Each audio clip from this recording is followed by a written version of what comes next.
Welcome to Soft Sleep Tales, a channel where timeless stories, gentle narration, and quiet atmospheres help you drift into rest. Before we begin tonight's tale, I'd love to know, where are you listening from? Share it in the comments below. It's always wonderful to see our little community stretching across the world. Now, it's time to get comfortable. Settle into your bed or favorite chair. Close your eyes. Take a slow, deep breath. Let the day melt away. Allow my voice to carry you softly into sleep to a place where imagination flows and dreams begin. A Victorian story of one island, one widow, and the seeds that the sea brought home. St Michael's Mount, Cornwall, February to June 1884. Charlotte Pinhale woke at 5 o'clock on the morning of the 27th of February, which was the morning of the spring tide, and the morning on which the causeway between St Michael's Mount and the village of Marazion on the Cornish shore would be walkable for longer than on any other day of the month. She dressed in the blue-grey dawn of her cottage bedroom, with the movements of a woman who had timed her life to the tides for 19 years, and did not need to consult the almanac to know when the water would withdraw from the granite path and return, like a guest who visits twice a day in the late morning. The sea was there, everywhere.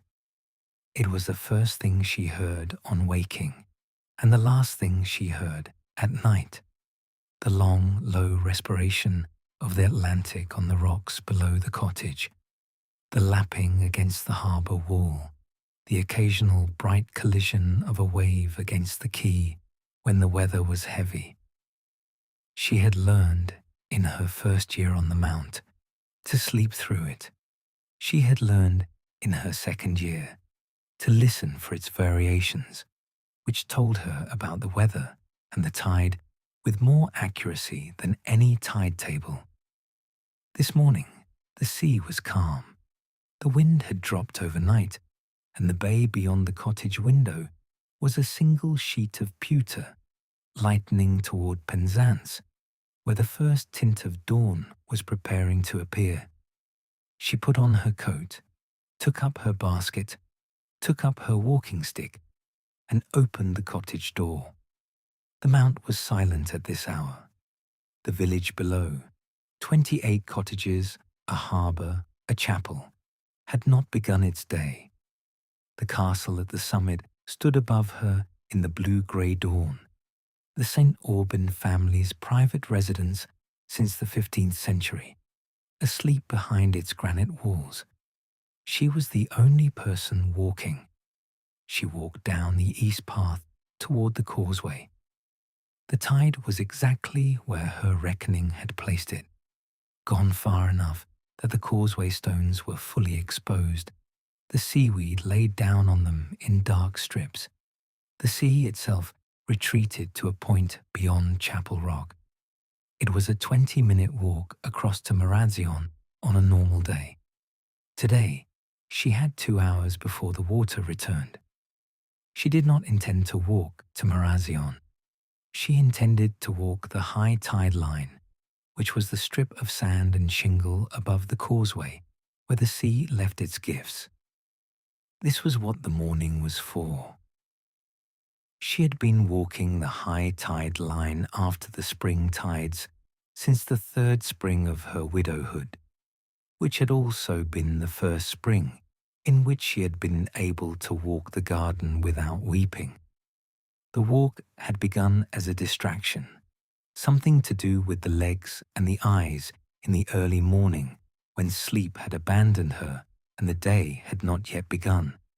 It had become, over the 6 years since, something else entirely, a practice of careful attention, a form of professional work that she had not known she was entering, a habit that produced the thing that was now the best-known small book in Cornish gardening circles, the Sea Garden Book, of St Michael's Mount. The Atlantic washed extraordinary things up on the western shore. Bottles, first. The sea always produced bottles. Driftwood from ships as far away as Newfoundland. The occasional small pathetic artifact from a wreck, which she avoided when she could tell what it was. And seeds. Seeds from everywhere. The Gulf Stream, which bent east across the ocean from the Caribbean and swept along the southwest coast of Britain before turning north, carried seeds from the American tropics, from West Africa, from the Canary Islands, from the Azores, seeds that had fallen from tropical shores into the currents and travelled 4,000 miles to arrive, eventually, on the gravel strand below the mount. Most of them were not viable. The journey was long and salt-heavy, and few seeds survived it. But some did. The sailors called them sea beans and treated them as charms. Charlotte treated them as what they were, which was the gift that the ocean paid to her garden each spring, in its own random and patient way.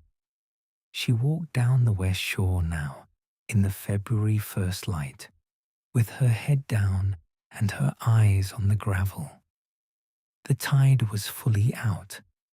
The high tide mark was a loose line of kelp and whelk shells, and the small, scattered debris of the last fortnight's seas. She walked slowly. She had 2 hours, and she knew where to look. She found the first one near Chapel Rock, in the lee of a granite outcrop, where the high tides pushed debris into a small bay. It was a round, smooth, heart-shaped seed, the color of polished mahogany, approximately the size of a crown coin, with a dark band running around its middle. She recognized it without needing to consult the book. Entada gigas, the horse-eye bean, a liana from the rainforests of the Caribbean and Central America. It had begun its journey perhaps 2 years ago from a tree hanging over a riverbank somewhere in Nicaragua or Jamaica, and it had been traveling ever since down the river to the Caribbean Sea, to the Gulf of Mexico, across the Atlantic on the Gulf Stream, north past the Azores, east past the Bay of Biscay, and finally up the Cornish coast to wash ashore in this particular small bay on this particular morning. She picked it up. It was warm in her palm, which was not really warm at all, but which felt warm compared with the cold February gravel. It had the polished density of something that had been in water for a very long time and had been worn smooth by the experience. It rattled faintly when she shook it, which meant the kernel inside was alive and loose in its shell. She took a small notebook from her coat pocket and wrote the date and the location and the details of the find. She had been keeping field notes separate from the Sea Garden book since her 2nd year. The field notes were for immediate recording. The Sea Garden book was for the properly considered entry that she would make at home, with paint and care. She placed the seed in the linen pouch at the top of her basket that she reserved for viable finds. The morning continued. She walked another half-mile. She found a fragment of coconut husk, which she did not keep, a scatter of small whelk shells bleached white, a fragment of driftwood with interesting wormwood markings, which she did keep for the naturalist at Penzance, who collected such things. And, in the last bay before the tide began to return, a second seed, smaller, black, reniform, which she did not immediately identify, but which was clearly viable by its weight. She turned back. The causeway was still walkable. She crossed back to the mount as the sun rose above the Penzance headland and turned the pewter sea to silver and made the granite of the mount's east face glow for the 5 minutes that it always glowed at sunrise, as if the island were remembering it was alive. She returned to the cottage with the morning's gleanings and set them out on the kitchen table. The entada seed, the smaller reniform seed, a fragment of driftwood with the worm markings, 3 small flat pebbles of unusual colour that she had picked up for no reason other than that she liked them. The kitchen was warm. She had banked the range before going out, and the kettle was already producing its soft pre-boil hiss, which meant tea in 5 minutes. The kitchen was her working room. The parlour, which had been the room she and Edward had shared in their evenings together, she now used very little, not from sadness, but because the kitchen was more practical for the way she lived now, being adjacent to the garden door and having the large scrubbed pine table that was the right size for her paints and her specimens and her correspondence.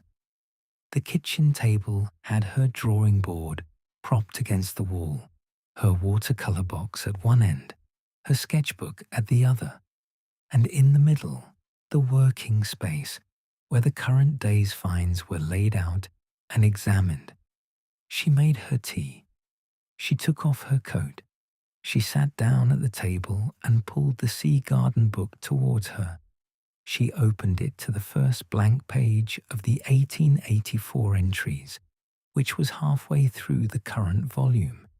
The other pages containing the 1883 entries, and before them, the 1882 entries, each year beginning with a numbered list of the finds and continuing with the paintings and the notes that accumulated through the season. She wrote at the top of the page, 1884, and below that, Spring Finds, St Michael's Mount, beginning 27th of February. She ruled a line beneath the heading. She began the first entry.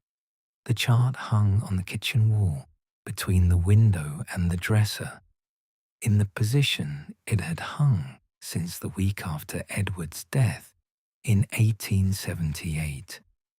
It was a mid-Atlantic navigational chart.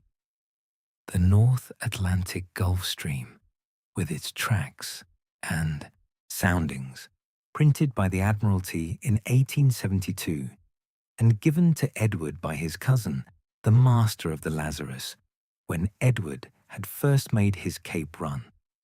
Edward had kept it in his captain's chest for 6 years and brought it home to the Mount each time he was ashore. And after his death, Charlotte had taken it out of the chest and hung it in the kitchen because it was the clearest way she had of remembering what he had done for a living and of what had eventually killed him. Edward had been lost at sea in February of 1878 off the coast of Mozambique in a storm that had taken the Lazarus to the bottom with all hands. Charlotte had received the news in April, 2 months after the event, from the shipping office in Penzance. She had been 46. She had, at that point, lived on the Mount for 14 years, ever since her marriage to Edward in 1864, when he had taken the tenancy of the cottage from Sir John St Aubyn's estate, and she had come from Bath as his new bride. The chart on the wall showed her every day the path Edward's ships had taken, the great curving sweep of the Gulf Stream up from the Caribbean, across the Atlantic, past the Azores and the Bay of Biscay, and up the Cornish coast, continuing north to Scotland and the Norwegian Sea. It also showed her the same path in reverse, the path of the seeds, which came from the southern end of the stream and travelled over months and years along the current to arrive eventually on her shore. The first year after his death, The chart had been a source of pain. The second year, it had become something else, the visible explanation for the seeds. The ocean that had taken her husband was the same ocean that delivered the seeds to her door. The system that had killed him was the system that made her garden possible. She had not resolved this irony. She had simply acknowledged it and continued her work.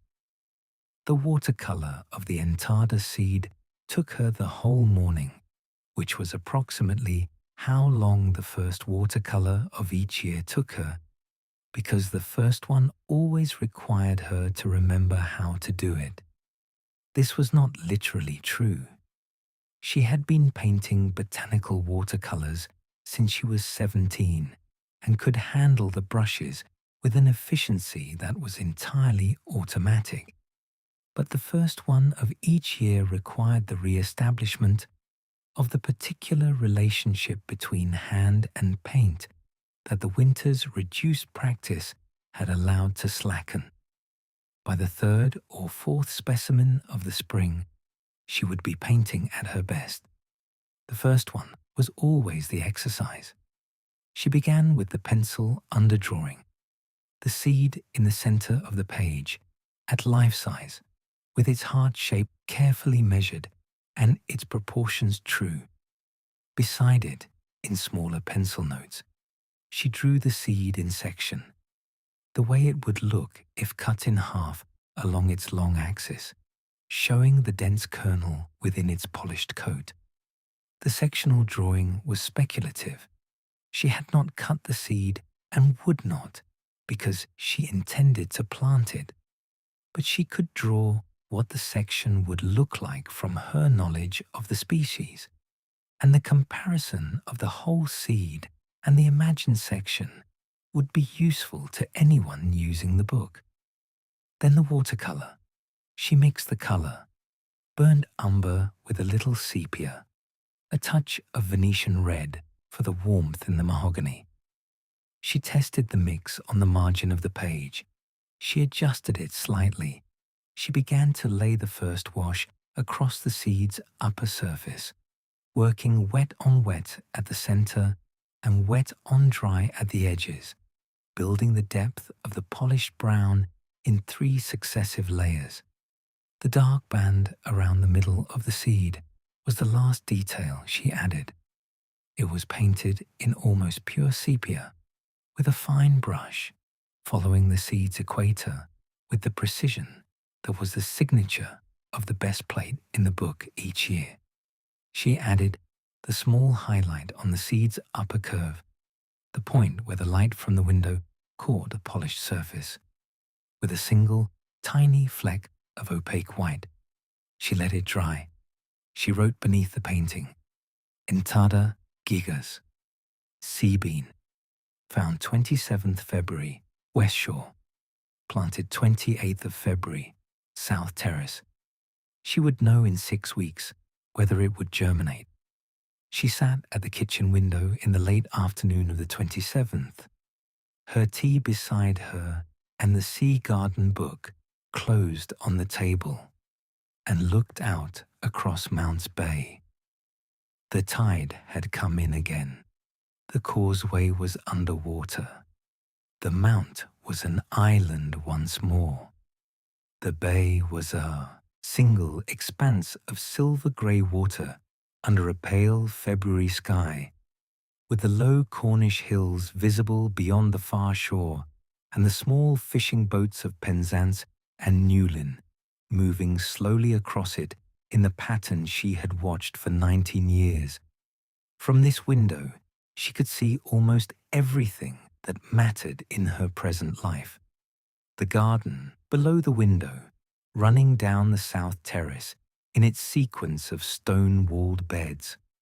The causeway, now submerged, that connected her to the mainland when the tide permitted and severed her from it when the tide did not. The bay, across which Edward had sailed out 5 times in their 14 years of marriage, and across which he had, each time, returned, except the last.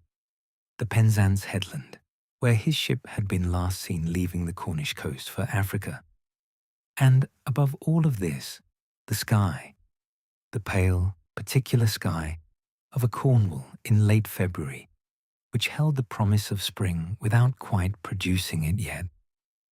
She thought about nothing in particular. She drank her tea.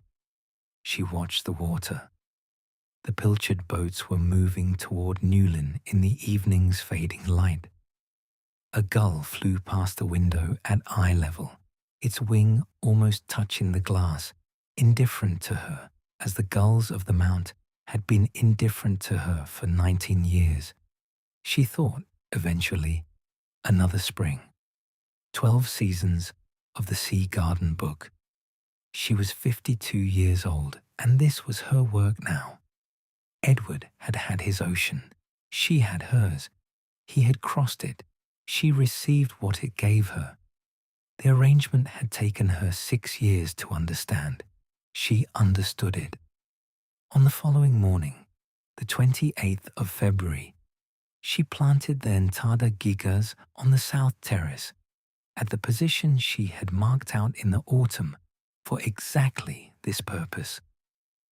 The south terrace was the warmest part of the garden, a stone-walled bed running along the southern slope of the Mount, protected on the east and west by walls of granite rubble, and gaining the full southern sun for most of the day. It was the position in which the Gulf Stream's microclimate was most concentrated, and where the exotic seeds from the west shore had the best chance of germinating. She had planted the tender things here for 12 years. Some had thrived beyond reasonable expectation. The terrace now contained, in various stages of their lives, an aloe plicatilis from the Cape, which had reached 4 feet, a Canary Islands Ichium pininana, which had produced a 7-foot flowering spire the previous summer, and was now resting in its biennial cycle. 2 banana plants of uncertain species, which flowered but did not fruit, a clump of Watsonia hybrids from South Africa, a small stand of Cordyline australis from New Zealand, which had been in the bed for 9 years, and which was now a head taller than Charlotte, and a dozen smaller survivors of various Atlantic crossings. Not all of the seeds she planted survived. Perhaps 1 in 4 became a plant. Perhaps 1 in 10 of those became a plant she could show with pride. The others were the other part of the work, the attempts, the mortality, the thing that made the successes worth what they were worth. She planted the entada seed in a terracotta pot, rather than directly in the ground. The sea beans were tropical lianas and required careful first-year handling. The pot would let her bring the seedling into the glazed conservatory in the winter if it sprouted. She placed the pot in the warmest corner of the terrace against the south-facing granite wall, where the stone held the sun's heat through the night. She labelled the pot with a small painted lead tag, Entada, Gigas, February 84, West Shore. She wrote in the Sea Garden book, planted, position south terrace, against the west wall, pot 7. Expected germination, April if it comes, May otherwise. Mrs. Trewin, who lived in the cottage 3 doors down the village path, and who had been Charlotte's most constant neighbour and friend since 1871, when Mr. Trewin had been the Mount's boatman before his retirement, knocked at Charlotte's gate in the early afternoon of the 29th of February, carrying a small basket covered with a linen cloth.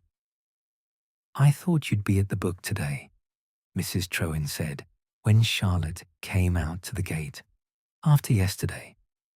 News of the previous morning's shore walk travelled fast on the Mount. 28 cottages was a village small enough for everyone to notice what everyone else was doing, and Charlotte's Spring shore walks were by now a seasonal event that the Mount's population watched for the way other villages watched for the return of the swallows. Two viable, one entada, one I haven't identified yet. Show me? Mrs. Trewin was the only person on the Mount who had any genuine botanical knowledge beyond the practical knowledge of the island's own vegetable gardens. She had been, before her marriage, a governess in a London family that had valued her knowledge of natural history. She had read the botanical periodicals Charlotte subscribed to. She had accompanied Charlotte on more than half of the serious shore walks of the previous decade. She was 64 now and walked more slowly than Charlotte, but her eye for seeds was nearly as good. Charlotte took her into the kitchen. She showed her the entada, still in its pot on the terrace, but represented in the book by the finished painting. She showed her the second seed, the small black reniform one, now identified as possibly a Mucuna pruriens, the velvet bean, also from tropical America. Mrs. Trewin looked at both. "Good year," she said. "First day only." "Good first day." She uncovered the basket. Inside, a small Cornish saffron cake, still warm from the oven, which Mrs. Trewin had baked for exactly this occasion. "I thought we'd celebrate a good first day." The last day of February was a Friday, and Charlotte spent it on the ordinary work of the garden that the spring required regardless of what the sea had delivered.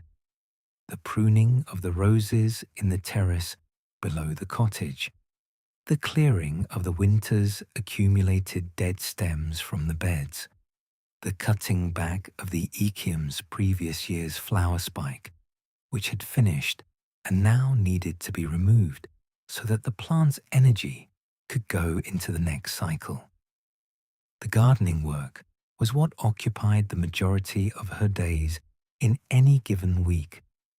The shore walks and the painting were the special work. The ordinary work was most of it, and the ordinary work was the reason the special work had a context. She worked through the morning on the roses. She stopped at noon for lunch, bread, cheese, a piece of Mrs. Trewin's saffron cake, and returned to the garden at 1 o'clock. She finished the rows, pruning by 3.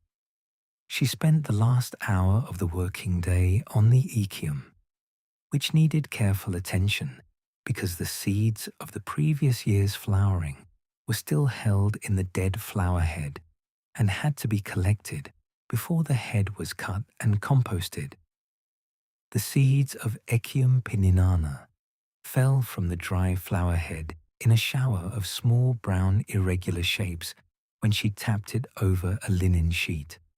She collected them all, approximately 2 ounces of seed, enough for perhaps 800 potential plants in the following year. She saved half for her own use and prepared a small packet of the other half for the Tresco Abbey gardeners on the Scilly Isles, who traded seeds with her through the Penzance post every spring. Echium pininana was a Canary Islands plant that had escaped from Tresco's garden in the 1870s and spread along the Cornish coast. Charlotte's own plant was a descendant of one of those escapes, which she had collected as a seedling on the Penzance waterfront in 1876. She wrote in the Sea Garden book at the end of the day, "February ends. 2 viable seeds from West Shore. 12 ounces Echium seed collected. Terrace tidied. March comes." She closed the book. She banked the kitchen fire. She sat at the window and watched the evening come in across Mounts Bay. March came to the Mount on a Saturday morning with a quality of light that was not February's light and was not yet fully the light of spring. A transition, the first declaration of the season to come. Charlotte noticed it when she opened the cottage door to feed the scraps to the island's gulls at 7:30, which she did most mornings, and which she had developed into a minor ritual in the 9th year of her widowhood, when she had begun to observe as one observes a thing that has quietly established itself, that the gulls had come to expect her. The light was the first thing. The second was the smell. The sea still smelled of February, salt and iodine, and the cold, clean edge that Atlantic Sea produces in February. But now there was something else in it, a quality that she would not have called spring if she had been asked to name it, but which she recognized as the precursor of spring. Growth was resuming. The plants of the terrace could smell it before she could. She would see it over the next 10 days in the small appearances of new leaf and bud on the winter bare stems. She went down the garden path to the first terrace and made her usual morning survey. The roses she had pruned yesterday were unchanged, of course. They would not show their response for another fortnight, but the Cordyline australis had developed 2 new green shoots at the base of its trunk since the previous week, and the Watsonia corms had begun to push small green tips above the soil. The Canary Islands Echium had the first tiny signs of regrowth at its base, the new biennial shoots that would produce in 18 months the next flowering spire. She returned to the kitchen. She wrote in the book, on the page after February's closing entry, March 1st, new growth begins. Cordyline, 2 new shoots base. Watsonia, corms active. Echium, basal regrowth. Weather, the first smell of spring. The post from Penzance came to the Mount on Tuesdays and Fridays, brought across the causeway at low tide by the island's postmaster, Mr. Harvey, who was 67 and had been doing the post for the Mount for 31 years. Charlotte's letters of the 2nd Tuesday of March contained 2 items of more than routine interest. A letter from the Tresco Abbey gardener, Mr. Vallance, in response to her February packet of Echium seeds, and a small package from London bearing the printed label of the Royal Horticultural Society. Mr. Vallance's letter was warm and practical. He wrote to thank her for the Echium seeds, which he would plant in Tresco's main walled garden, where they would augment the existing population. He reported on the performance of the last batch she had sent, which had produced 8 viable seedlings in 1882 and 6 in 1883, 2 of which had flowered in 1883 and produced seed that was now in Tresco's collection. He closed with the annual question he closed with every spring. Had she found anything unusual on the West Shore this year? And if so, would she be willing to share? The RHS package was more unexpected. It contained a printed letter from the Society's secretary informing Charlotte that her submission of the previous autumn, 7 watercolor plates from the 1883 C garden book, reproduced by the Society's lithographer, had been accepted for publication in the Society's journal. The plates would appear in the April issue, credited to Mrs. C. Pinhale, St. Michael's Mount, Cornwall. The Society enclosed a small honorarium and 6 complimentary copies of the issue when it appeared. She read both letters at the kitchen table, with a cup of tea in the March morning light. She read them twice. Then she wrote replies, a long practical reply to Mr. Vallance, with the news of the 2 February finds and a promise of more if the season continued to produce, and a brief formal reply to the RHS, accepting the honorarium and expressing her pleasure at the publication. She wrote in the book, March 11th, letters, RHS plates accepted, April issue, Valence at Tresco warm as usual. The ordinary traffic of the work continues.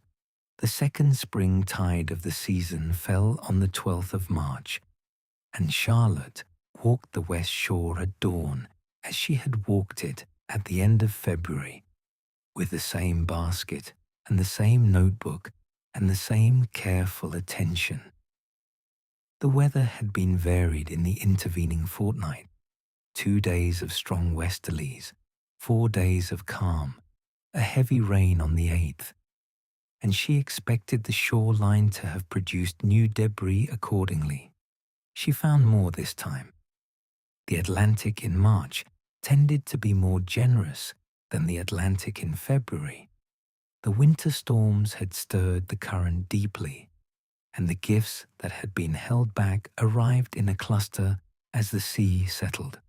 She walked for 2 hours and found 3 more Entada gigas seeds of varying condition, 2 viable, 1 cracked and discarded. A single large seed she did not immediately identify, which had the ridged coat characteristic of Caesalpinia, possibly C. bonduc, the grey nicotnut, another sea bean, a small pale seed approximately the size of a pea, which she suspected was a mucuna, 2 bottles of no importance, and, in the small bay where she had found the entada on the 27th, a piece of painted wood that she recognized after a long moment as the broken fragment of a ship's figurehead, the painted cheek of a woman's face, weathered nearly to bare wood, the pigment of the cheek still faintly pink in certain lights. She stood with the figurehead fragment in her hand for some time. The sea washed up shipwreckage with reasonable frequency.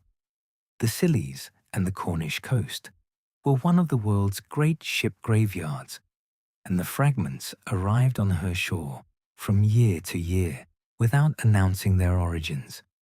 She did not keep ship's timber. It felt wrong to keep it, for reasons she had not attempted to articulate, but which she respected. She placed the figurehead fragment on a flat rock above the high tide line, where another walker might find it, or where the next tide would take it back, and continued her walk.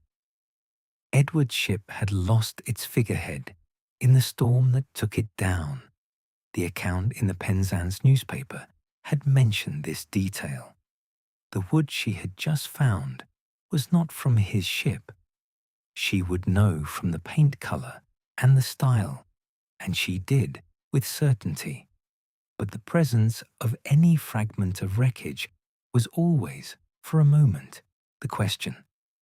On the return walk across the causeway, she stopped at Chapel Rock, which was the small granite outcrop halfway between the mount and the Marazion shore, a rock that had once held a pilgrim chapel, of which only the foundations remained, and which was now one of her favorite places to pause when the tide allowed. She sat on the rock's flat western face with her basket beside her and the morning's finds in it. The tide was still out. She had perhaps an hour before she needed to be back. The Cornwall she could see from Chapel Rock in the early morning of a March dawn was one of the particular visual experiences of her life on the Mount. To the east, the Mount itself, rising behind her as a dark granite mass against the brightening sky, the castle at its summit still in shadow. To the west, the wide sweep of Mounts Bay opening to the Atlantic, the horizon pale, the first fishing boats of Newlyn beginning to put out. To the south, the open sea. To the north, the Cornish shore. Marazion's cottages dark against the hillside, the windows just beginning to show the first lamps as the village woke. Behind her, the Mount. In every direction, water, rock, the particular quality of a Cornish morning when everything was clean and cold and beginning. She thought about Edward. This was what the Chapel Rock stops were for, though she had not established them as such deliberately.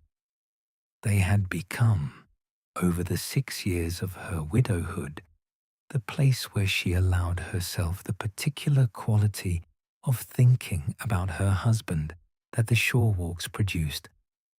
He had proposed to her on Chapel Rock in the spring of 1864, 20 years ago this May. He had said he had never thought he would want to live on a tidal island, and that having met her, he would be happy to live anywhere she wanted to live, and that it happened to be a tidal island was fortunate because the arrangement suited him. She had accepted him on that same spring morning. They had walked back across the causeway as the tide was beginning to return, laughing. 20 years, 6 of them widowed. The arrangement still suited her. The island still suited her. Edward, in whatever form he continued to be present in her life, still suited her. She sat for another 20 minutes on Chapel Rock as the morning fully established itself. Then she picked up the basket and walked back to the mount. The grey Niconut, St Aubyn, occupied her for the whole of the 13th of March, which was the day after she had found it, and which she gave to the painting because the seed was the first specimen of this species she had ever recorded and required a more detailed treatment than the more familiar Entada would receive. The Niconut was a strange object, approximately the size of a small marble, almost perfectly spherical, coloured a pale grey with a slight blue-green cast, with a surface texture that was half polished and half rough, bearing on one side a small dark hilum mark where the seed had detached from its parent pod. The weight of it in the hand was substantial, denser than most seeds she handled, which made sense for a seed that had to survive extended ocean journeys by being heavy enough to sink in still water, but buoyant enough to be carried in currents. She had read in the RHS journal the previous summer that Niconuts were documented to remain viable after 15 or more years at sea. Her own Niconut might be the first result she had seen of this extraordinary longevity. The seed that had been floating for more than a decade before finally, in the early spring of 1884, washing up on her shore. She painted it at life size. The underdrawing captured the perfect sphere with the small hilum. The watercolour captured the particular grey, a colour that was not silver and not lead, but something between them, with the faint green cast that she mixed from cerulean and raw umber and tested 3 times before she was satisfied. The texture required a technique she had developed over the years for polished but pitted surfaces, a base layer of the main tone, then a dry brush pass in a slightly darker version of the same tone to pick up the surface irregularities, then a final opaque highlight for the polished parts. The painting took her from after breakfast until late afternoon. When it was done, she wrote beneath it, St Aubyn, grey Niconut. First record at St Michael's Mount. Found 12th March, West Shore, Chapel Rock Bay. She placed the seed beside the painting and looked at them together. They were as close as a painting and its specimen could get. This was what the book was for. The garden on the mound had, in her conception of it, 2 parts. The first was the visible ornamental garden, the terraces below the cottage, the walled beds, the south-facing slope that was planted with the exotic survivors of the last 12 years. This was the garden she showed to the occasional summer visitors who were permitted access by Sir John St Aubyn's estate, and which appeared in the summer of 1883 in an article in the Gardener's Chronicle that had called it one of the most unusual private gardens in the southwest of England. The second was the Invisible Garden, the inventory of seeds from previous years that had not yet germinated, or had germinated and died, or had germinated and survived, but were not yet large enough to count among the display plants.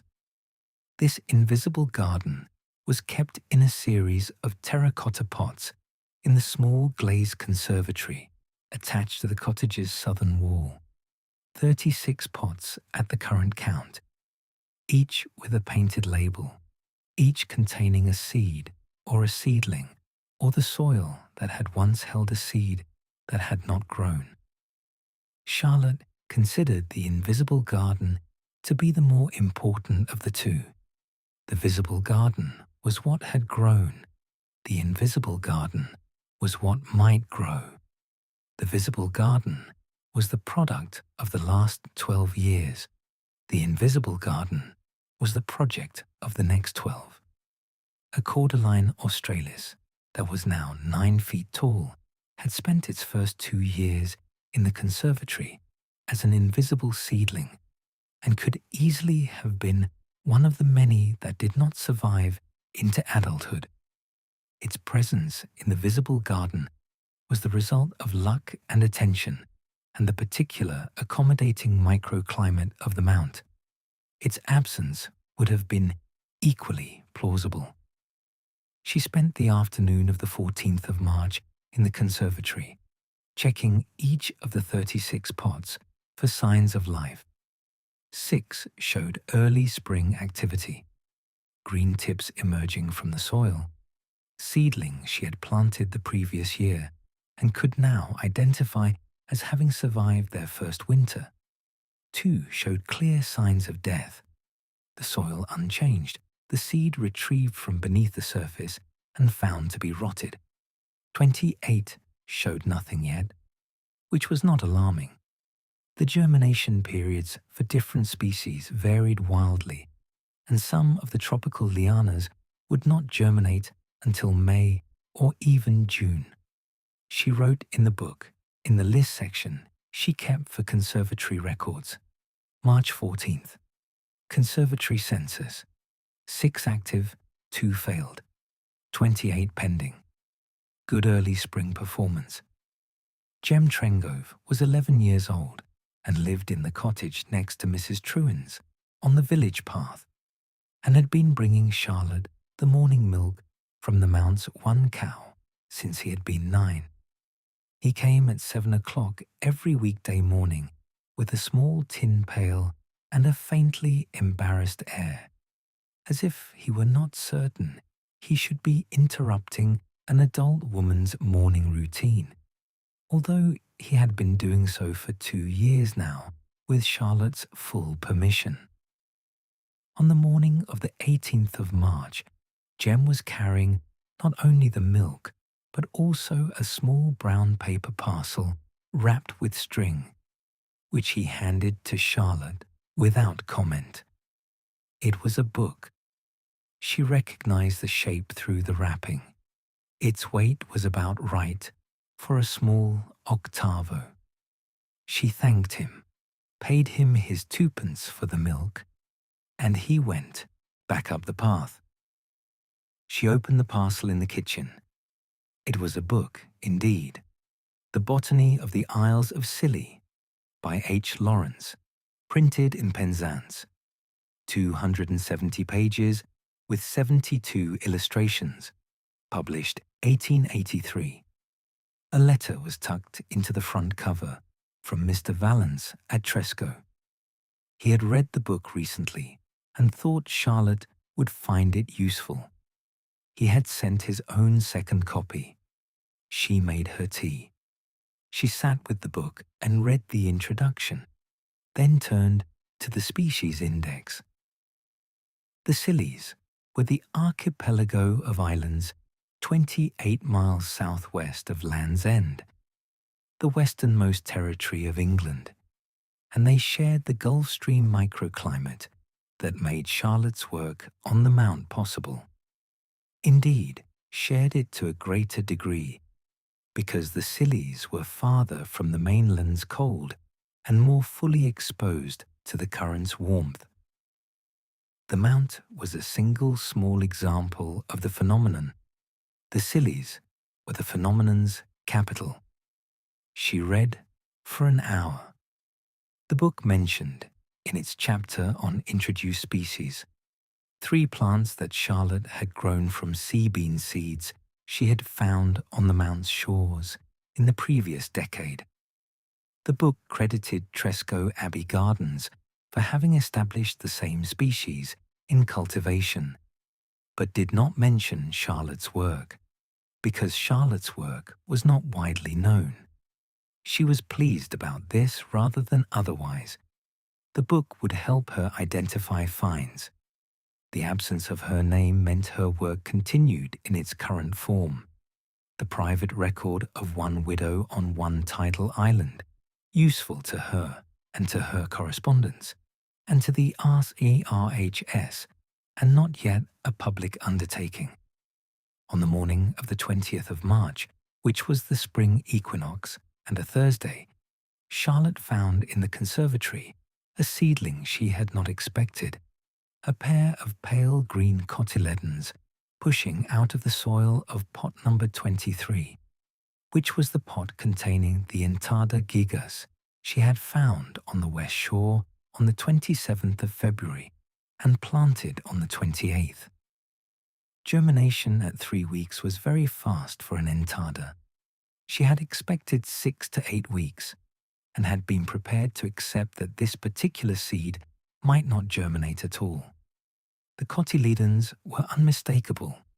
Entada gigas seedlings emerged with a pair of large, thick, pale green leaves that were not quite leaf-shaped, but something between leaf and bud cap, and which stayed closed for the first few days after emergence, before splitting open into the seedling's first true leaves. These cotyledons were in the closed stage. They had emerged probably in the last 24 hours. She said, aloud, to no one in particular, "So you did want to live." The seed from Nicaragua or Jamaica, or wherever in the Caribbean or Central America it had originated, having crossed the Atlantic and arrived on the west shore of the Mount, and been planted in a pot on the south terrace and moved into the conservatory for winter protection, had decided on the spring equinox of 1884 to be a plant. She took the pot out of the conservatory and brought it into the kitchen and set it on the table, where she could look at the cotyledons in the better light. She took out the Sea Garden book and turned to the page with the watercolor of the Entada seed from the 27th of February. Below the seed painting, she painted, in the empty space, a second small watercolor, the seedling's emergence, the pot, the soil, the 2 pale green cotyledons. Beside it, she wrote, "Germinated March 20th, 3 weeks and 1 day from planting. Probably the earliest Entada germination ever recorded in Britain." Dr. William Lawrence came to the Mount on the last Saturday of March, a man of 45, spare and grey-bearded, a botanist at Kew Gardens, who had been corresponding with Charlotte since 1881, after her name had been passed to him by the Tresco Abbey gardeners as someone whose records of drift seeds on the Cornish coast might be of interest to Kew's tropical botany collection. He had written in February asking whether a visit in the spring might be convenient. She had answered that the last week of March would be ideal, because the first germinations would be showing. He had arranged accordingly. He arrived on the 11 o'clock boat from Penzance and walked up through the village and arrived at her cottage gate at approximately noon. He was a quiet man, formally dressed, with the manners of a professional scientist who was visiting an amateur colleague whose work he respected. Charlotte received him in the kitchen, which was both her reception room and her working room, and which he appreciated. She showed him the Sea Garden book. He spent 40 minutes with it. He read the entries of the current year and the previous 2 years. He examined the painted plates with the close attention of a man who had seen thousands of botanical paintings and was evaluating this set in that context. He made occasional small noises of professional approval. At the end of the 40 minutes, he looked at her and said, "Mrs. Pinhale, I wish to ask a question. Please, would you consider permitting Q to reproduce your entire set of plates from the last 3 years? The quality is significantly better than the material we have been publishing on Atlantic drift seeds. We would credit you fully. We would include, if you wished, some of your narrative notes. It would require us to have the book in London for perhaps 2 months for the lithographer. We would guarantee its safe return." She thought about this. She thought for approximately 30 seconds, which in a Victorian conversation was a very long pause. Then she said, "I would be willing to let Q have the plates of the identified drift seeds, perhaps 40 of them, over the last 3 years. I would prefer to keep the book itself and to provide duplicate plates made by a lithographer in Penzance at Q's expense. The book contains personal notes that are not for publication." Lawrence agreed immediately. The arrangement was sound. He would arrange for the Penzance lithographer to come to the Mount in April. On the last evening of March, which was a Monday, Charlotte wrote the month's closing entry in the Sea Garden book. She wrote, "March 1884. Month's summary. 2 viable sea beans added to the 1884 finds Entada gigas, St Aubyn bonduk. Entada germinated March 20th, earliest recorded in my 12 years' work. St Aubyn in pot, pending. RHS publication of 1883 plates confirmed for April. Dr. Lawrence of Kew visited March 29th, requesting plates for Kew publication. Arrangement made for duplicate plates via Penzance lithographer. Conservatory. 7 seedlings active at month's end, or pre-1884 plantings. Garden. First spring growth well established. Weather. Mild March. No hard frost in the month. Below the summary she wrote, in the smaller hand, she reserved for personal reflection. 12 years of the Sea Garden book. The work is now beginning to be recognized. Q. RHS. The Tresco correspondence. I am glad of this, and I am also cautious of it. The work is what it is, because it has been private. If it becomes public, the attention will change its quality, and I will need to be careful. The sea will continue to bring what it brings, regardless of whether Q publishes the plates. The book is mine. The garden is mine. The recognition is extra.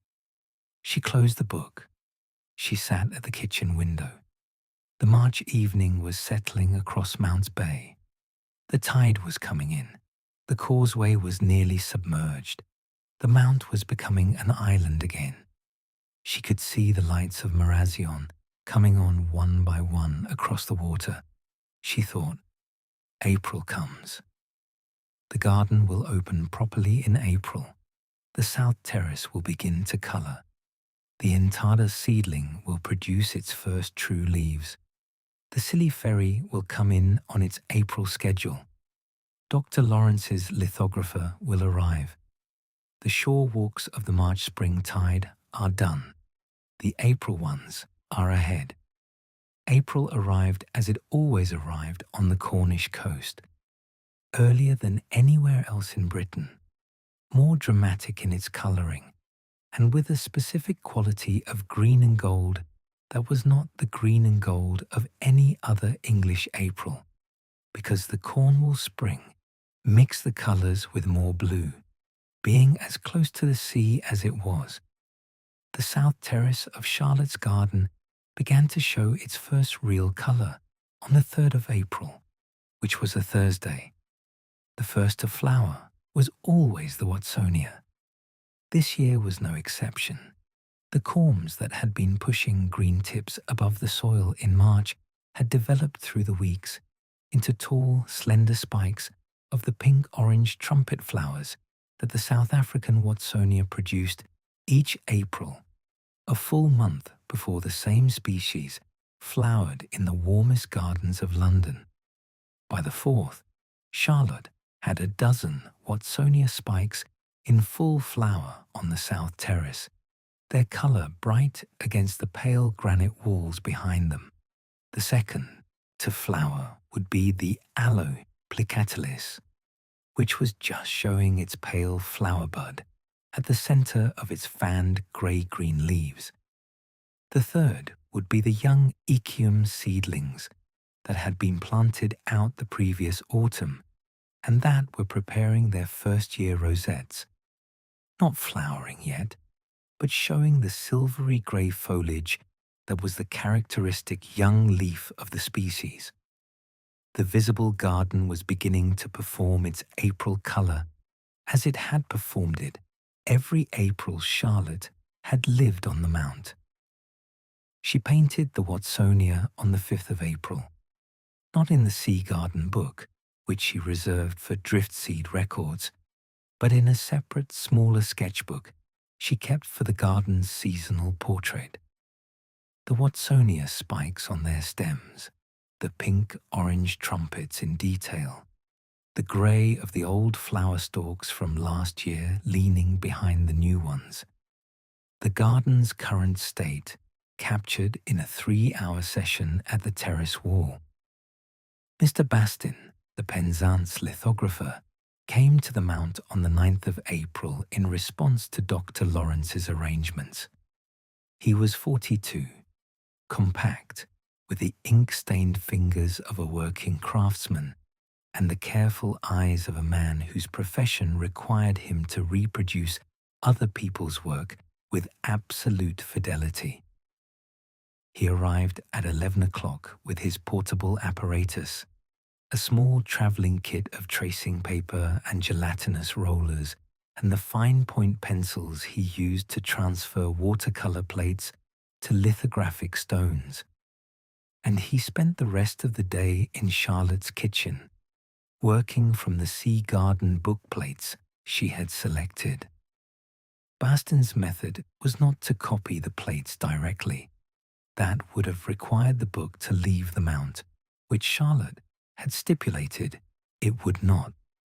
His method was to produce from each selected plate a tracing and a written specification detailed enough that his Penzance studio could, working from the tracing and the specification, produce a full-colour lithographic copy that would be, when printed, effectively identical to Charlotte's original.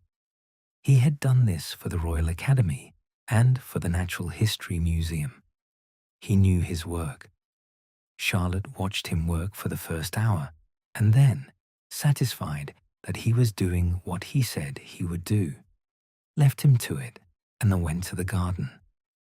She returned for lunch, bread, cheese, some of the apple chutney she had made in the autumn, which she shared with him at the kitchen table. He was quiet and precise in conversation. He asked her only the questions he needed to ask. He explained only what she asked him to explain. It was a working relationship that she found entirely comfortable. By 4 in the afternoon, he had completed 20 of the 40 plates. He would return the following week for the remaining 20. Q would have the finished lithographs by June. He packed his equipment into his travelling case, thanked her for the hospitality and the tea, and caught the afternoon boat back to Penzance. She wrote in the book, April 9th, Baston here, 20 plates traced. Professional, careful, no fuss.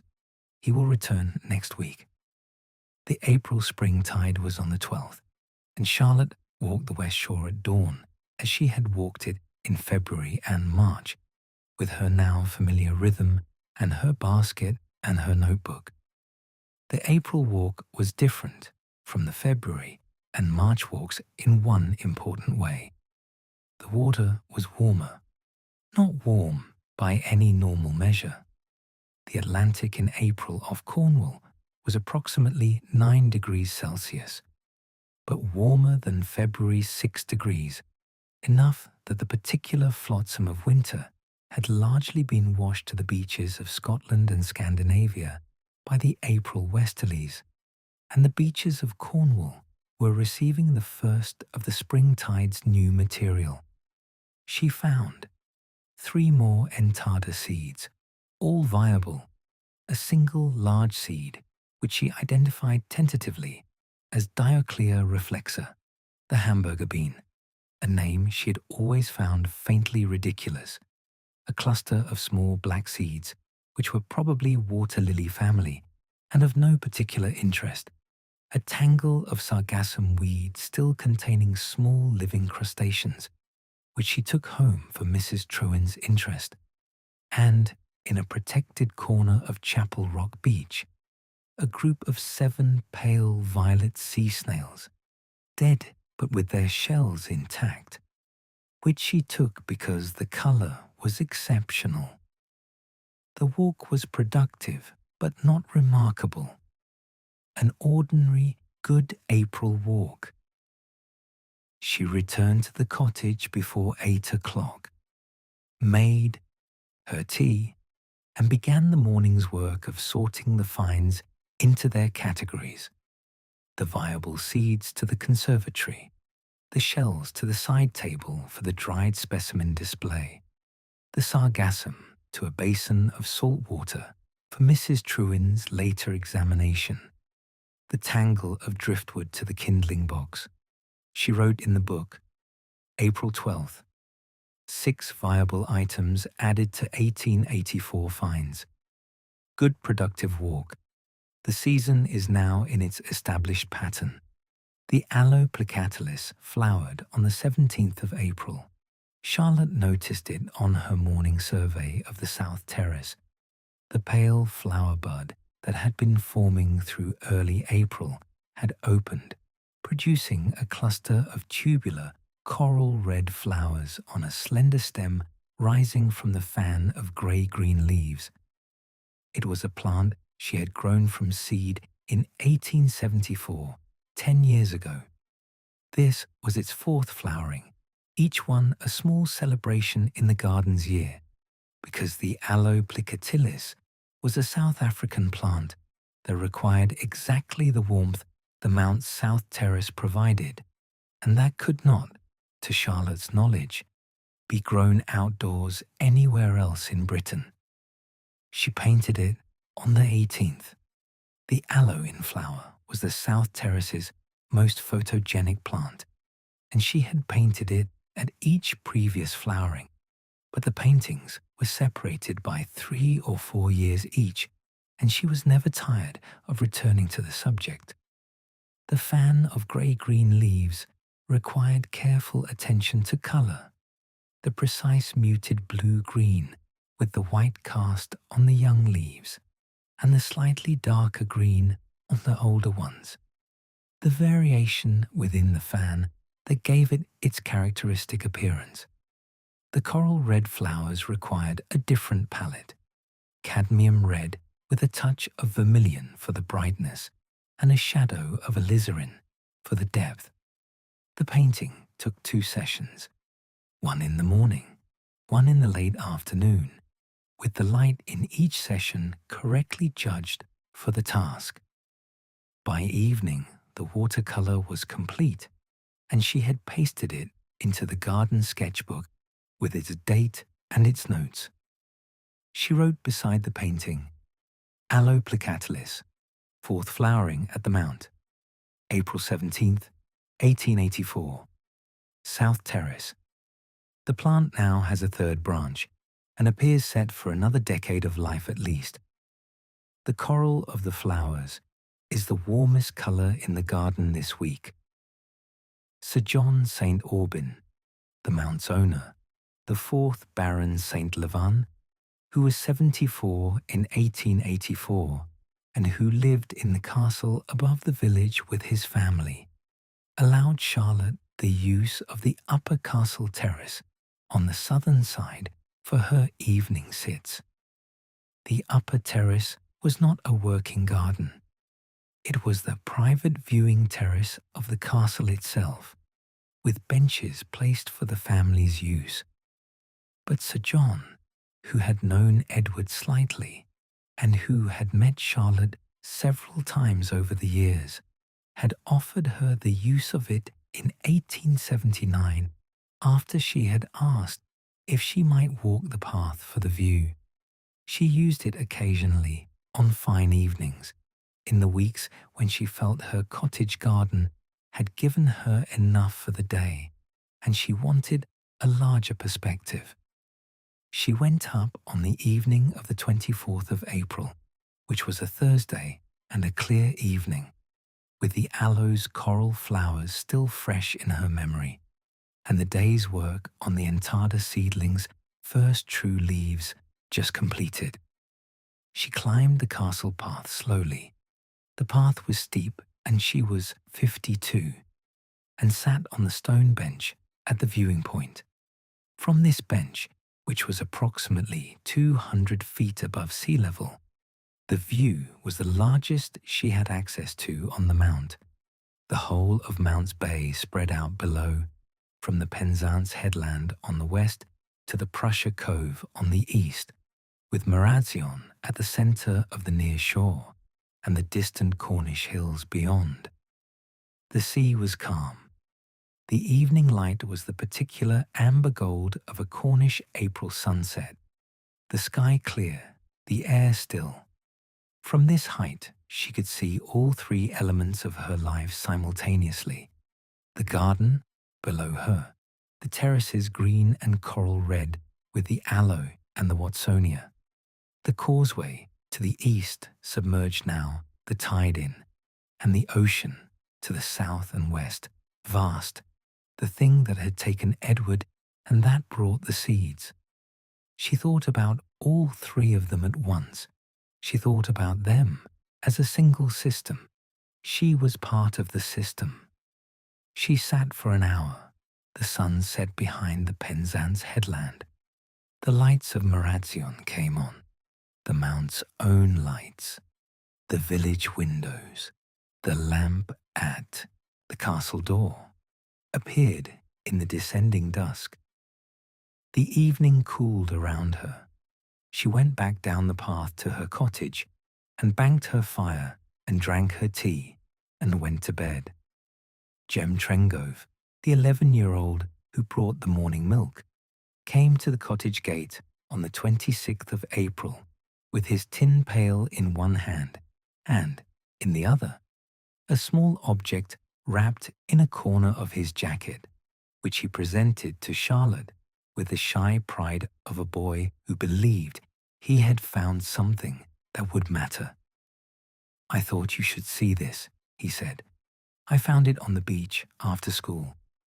It was a seed, a large one, approximately 2 inches across, slightly flattened, a pale reddish-brown, with a distinctive raised ridge along one edge. Charlotte recognized it immediately. Mucuna sloanei, the horse-eye bean, one of the rarest sea beans on the Cornish coast, and a species she had been hoping to find in her own shore walks for 5 years without success. Jem had found it. "Jem," she said, "do you know what this is?" "A sea bean. I know it's a sea bean, but I don't know which one." "It's a mucuna from the American tropics. I've been looking for one of these for 5 years. You have found a better specimen than I have ever found myself." Jem considered this information with the serious expression of a boy who was receiving news that altered his understanding of himself. Would you like to keep it? It's yours. You found it. You can keep it, or you can give it to the garden to grow, or you can sell it to the curiosity shop in Penzance, where I believe it would be worth 3 shillings at least. It's your choice." Jem thought for a moment. "If it grows in your garden, can I come and see it?" "Of course." "Then plant it in your garden. You know how. I'd like to come and see it." She painted the mucuna that afternoon, a major plate on a full blank page of the Sea Garden book, with the seed shown at life size and in sectional elevation, and with careful attention to the subtle markings that distinguished it from the other mucuna species she might have confused it with. She dated the entry and wrote in the notation column, "Found by Jem Trengove, aged 11, Mounts West Shore, late April, 1884. Gift to the garden." She planted the seed on the 27th in pot number 37. She had added a new pot to the conservatory, in the warmest position against the south wall, with the careful placement she gave to all first-time species. If it germinated, and mucuna germination rates were generally good for fresh seeds, it would produce a climbing plant that could reach 40 feet in its native habitat, and that would, in the more limited conditions of the mount, probably achieve 8 to 10 feet over several years. She labeled the pot Mucuna sloni, found by J. Trengove, April 1884, planted 27th April. She added, in smaller lettering below the main label, J's plant. Jem appeared at the cottage gate on the 28th on his morning milk delivery, and was shown the pot with his name on the label. He accepted the honor with the careful reserve of a boy who had been given something that mattered and was not going to be obvious about it. He would, he said, come to check on it every week. Charlotte wrote in the book, April 27th, Mucuna sloni, planted in pot 37, against south wall, labeled J's plant. Jem satisfied. He will monitor.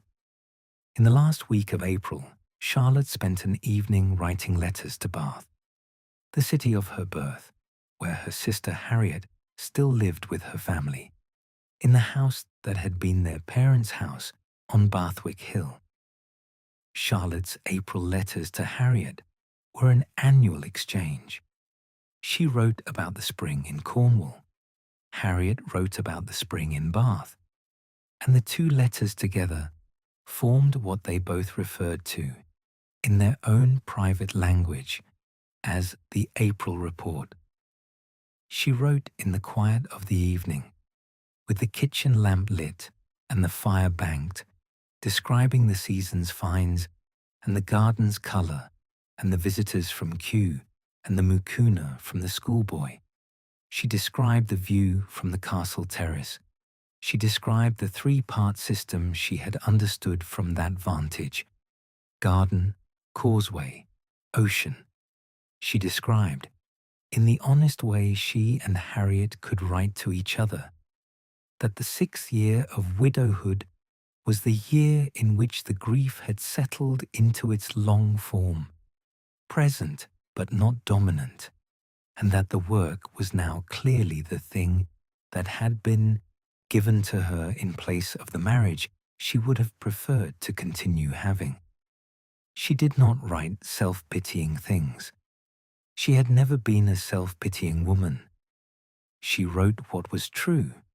She wrote, "I am as happy as I can reasonably expect to be," which is a different kind of happy from the one I had with Edward, but it is a real kind. The garden is the most unusual in Cornwall. The book is being published in part by Q. Mrs. Trewin is well.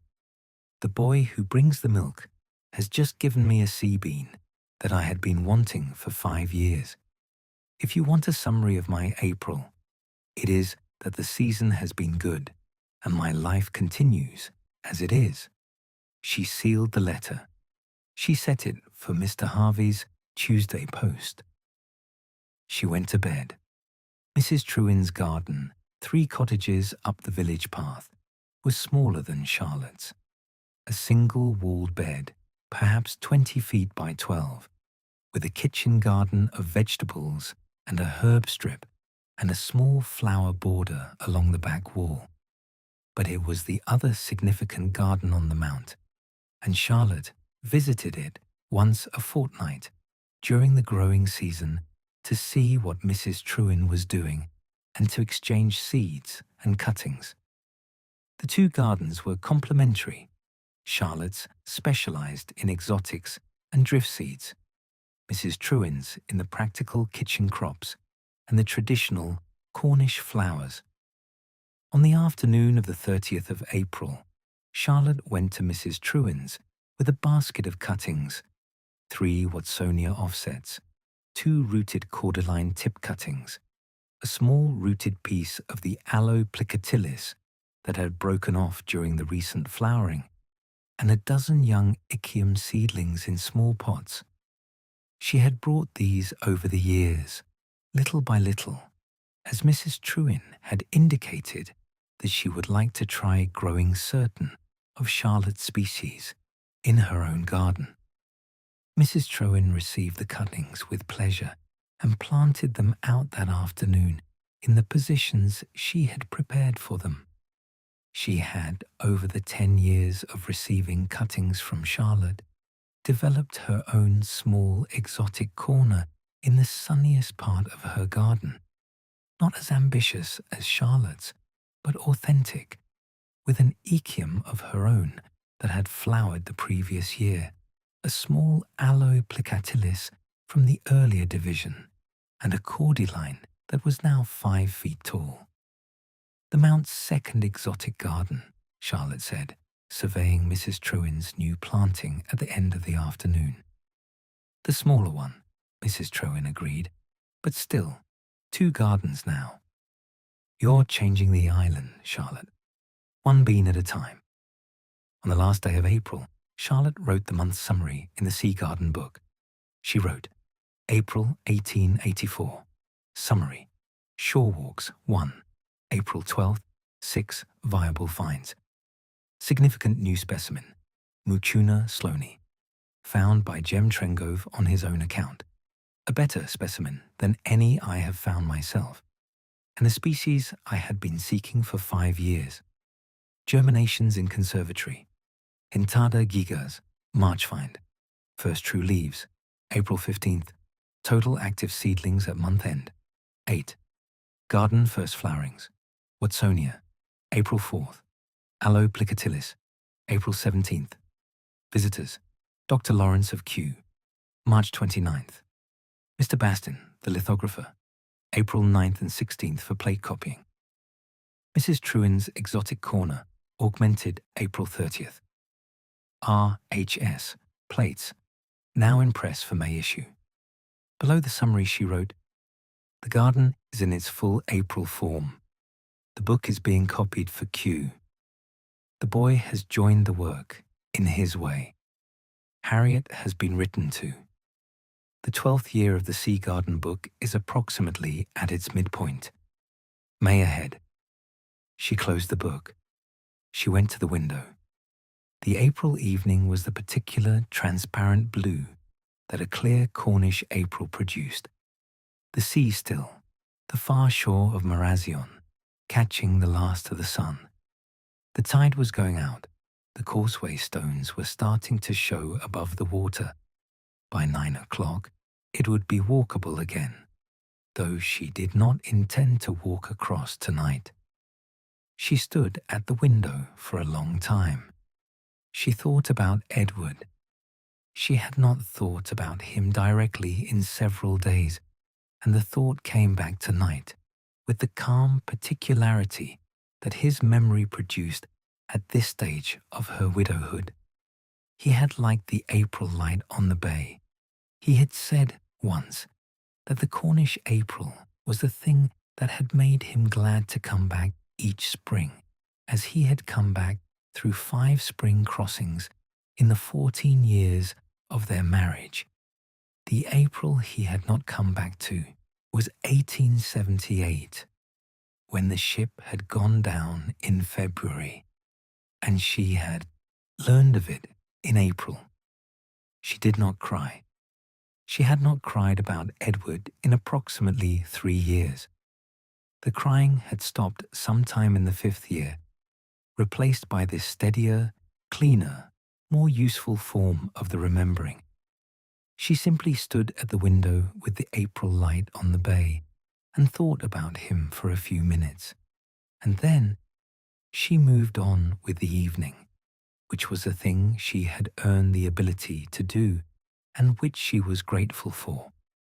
May on the south terrace of St Michael's Mount was, in Charlotte's 12-year experience of Mays, the month in which the garden's accumulated strangeness became most visible at once.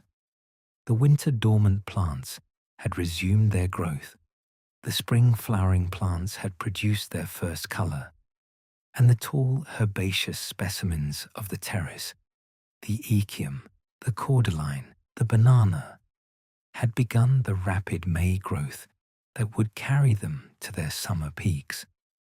The Echium pininana in particular, which was the Mount's signature plant and the one that most visitors came to see, began its dramatic flowering year growth in May.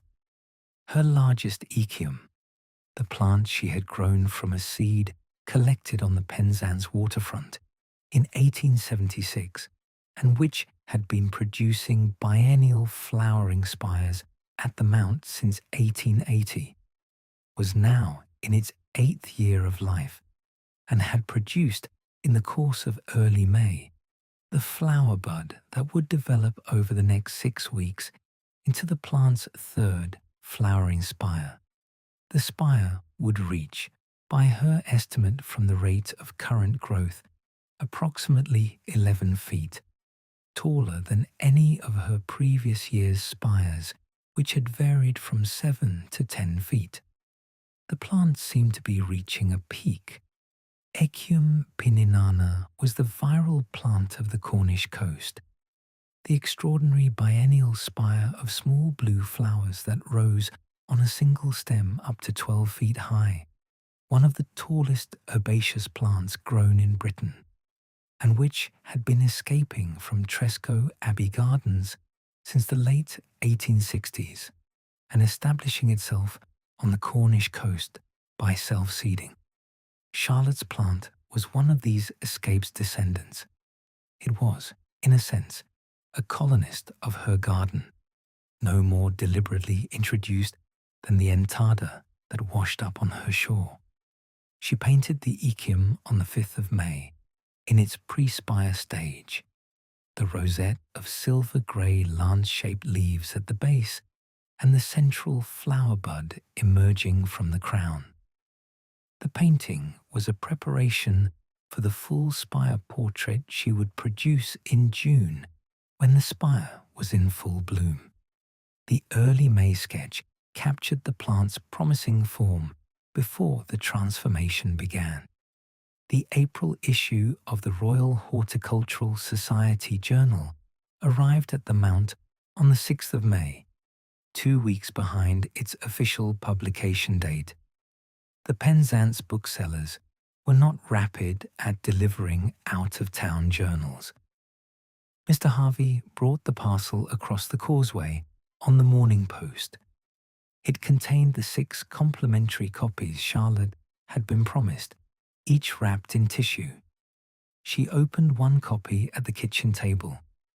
The Society had printed 7 of her plates from the 1883 Sea Garden book on heavy cream paper inserted between the journal's ordinary pages, labelled collectively Drift Seeds of the Cornish Coast, plates from the Sea Garden book of St Michael's Mount by Mrs. Charlotte Pinhale. A brief note at the bottom of the first plate credited the artist and gave the mount as the place of the work's making. She turned through the 7 plates in order. The Entada from the spring of 1883, the Caesalpinia from that same season, a beautifully printed plate of a Mucuna urens from the previous summer, 2 smaller sea beans, the Niconut, and a final plate showing the first flowering of the Echium from 1880. The Society's lithographer had reproduced her watercolours with good fidelity. The colours were slightly more saturated than her originals, which was the universal tendency of printed colour, but the drawings themselves were accurate. The plates were publishable. The plates were published. She looked at her name on the tissue-covered front page. Mrs. Charlotte Pinhale, St Michael's Mount, Cornwall. It was a strange experience to see her name in print. She had been known to the Tresco correspondence and to the RHS Secretariat and to Dr. Lawrence at Kew, but her name had not, before this month, existed in the public record of British botanical publication. Now it did. She thought, this will change things. She was not certain in what way. She would see. The May springtide was on the 10th, and it was Charlotte's last springtide shore, walk of the sea bean season, because after May, the water temperatures rose and the drift seed deposits thinned until they resumed in October with the autumn gales. The May walk was therefore a conclusion as much as a continuation, and she gave it the particular attention she reserved for the last of any seasonal practice. She set out at 4:30. The May dawn came early in Cornwall. First light at 5, the causeway clearly visible from the cottage door before she even left. She walked down the east path, across the causeway, along the mainland shore to the west, and returned by the Mount's western beach as the tide began its slow return. She found one more Entada, the 5th of the season, one large seed she could not immediately identify and took home for examination, 3 small pebbles of carnelian quality that she could not resist despite not collecting pebbles as a rule, a piece of ship's rope perhaps 2 yards long, heavily encrusted with barnacles, which she left in situ, and, the best find of the walk, in the small rock pool bay beyond Chapel Rock, a pair of Mucuna sloanii seeds, very much like the one Jem had found, paired together as if they had travelled the ocean as a couple. She was pleased with the paired Mucunas. Species that arrived in pairs sometimes suggested a single tropical storm that had deposited many seeds together into the current from a single source tree. Finding 2 was better than finding 1, because it indicated, somewhere upstream in the current, a particular tree of Mucuna sloanii that was feeding seeds into the Atlantic drift. The thought of a specific tree in a specific forest on a specific Caribbean island, producing the seeds that arrived 4,000 miles away in her basket, was the kind of thought she found satisfying. She wrote in the book, May 10th, final springtide walk of season. Seasons finds now 12 viable items, 5 Entada, 3 Mucuna sloanii, including gems from April, 1 Caesalpinia bonduc, 1 Mucuna pruriens, 1 Dioclea reflexa, 1 unknown. A good year. The evenings were now long enough that the garden retained light until nearly 9 o'clock, and Charlotte had developed, somewhere in the middle of May, the practice of sitting in the garden after her supper, in the wrought iron chair that Edward had bought her for her 35th birthday, and that she had placed 6 years ago, at the high corner of the south terrace, where it commanded the best view of the garden and the bay together. She sat there on the evening of the 15th of May. The garden was at its most vivid, the Watsonia still in full flower, the aloes coral red just past its peak, the Echium spire now 4 feet tall and rising daily, the young cordylines showing fresh new growth, the general greenness of the terrace at its May density. The bay beyond was the transparent pale gold of a long Cornish May evening, the tide half out, the causeway stones just starting to show, the lights of Marazion not yet on because the evening was still light. The wind was soft, the gulls were quiet. They went to their roosts on the western cliffs in the evenings and did not argue with the May light. The only sound was the soft, distant sea, and, from the village below, the occasional cottage voice or the sound of a closing door. The mount at this hour was at its most peaceful. She thought about the season. 11 sea beans found, 1 publication with the RHS, 1 arrangement with Q, 2 gardens on the mount now rather than 1, a boy interested in the work, a 9th year of widowhood approaching, and a 12-year project in its settled middle. Her husband remembered without weight, 2 gardens, 1 visible and 1 invisible, both producing, a book that had moved outside its private origin. She thought, this is what the work has produced. It has produced itself. It has become the thing it was going to become. The work is what it is. She sat in the chair until the light went. The lights of Marazion began to come on across the bay. She went inside and made her evening tea and read by the lamp for an hour and went to bed. Harriet's reply to Charlotte's April letter arrived on the 17th of May, carried by Mr. Harvey on the Morning Post. It was, as Harriet's letters always were, long and specific. 6 pages of close handwriting, describing the bath spring with the same kind of careful attention that Charlotte gave to her garden, and responding to Charlotte's April news with the particular closeness of an elder sister who had known the writer since birth. Harriet wrote that she was glad Charlotte was being published by the RHS, and warned her that publication would bring correspondence from strangers with their own ideas about botany, some of which would be worth responding to, and some of which would not. She wrote that the news of Gem Trengove and the Mucuna had made her smile for the whole afternoon. She wrote about her own children, Charlotte's nephews and niece, one of whom, the younger boy Edmund, age 14, had expressed an interest in coming to visit the Mount in the summer.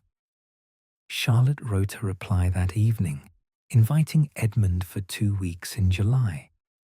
She had not had a child in the cottage for many years, not since her nephew's last visits in the early 1870s, when they had been small boys, and the prospect of a 14-year-old nephew in the cottage was simultaneously appealing and slightly alarming.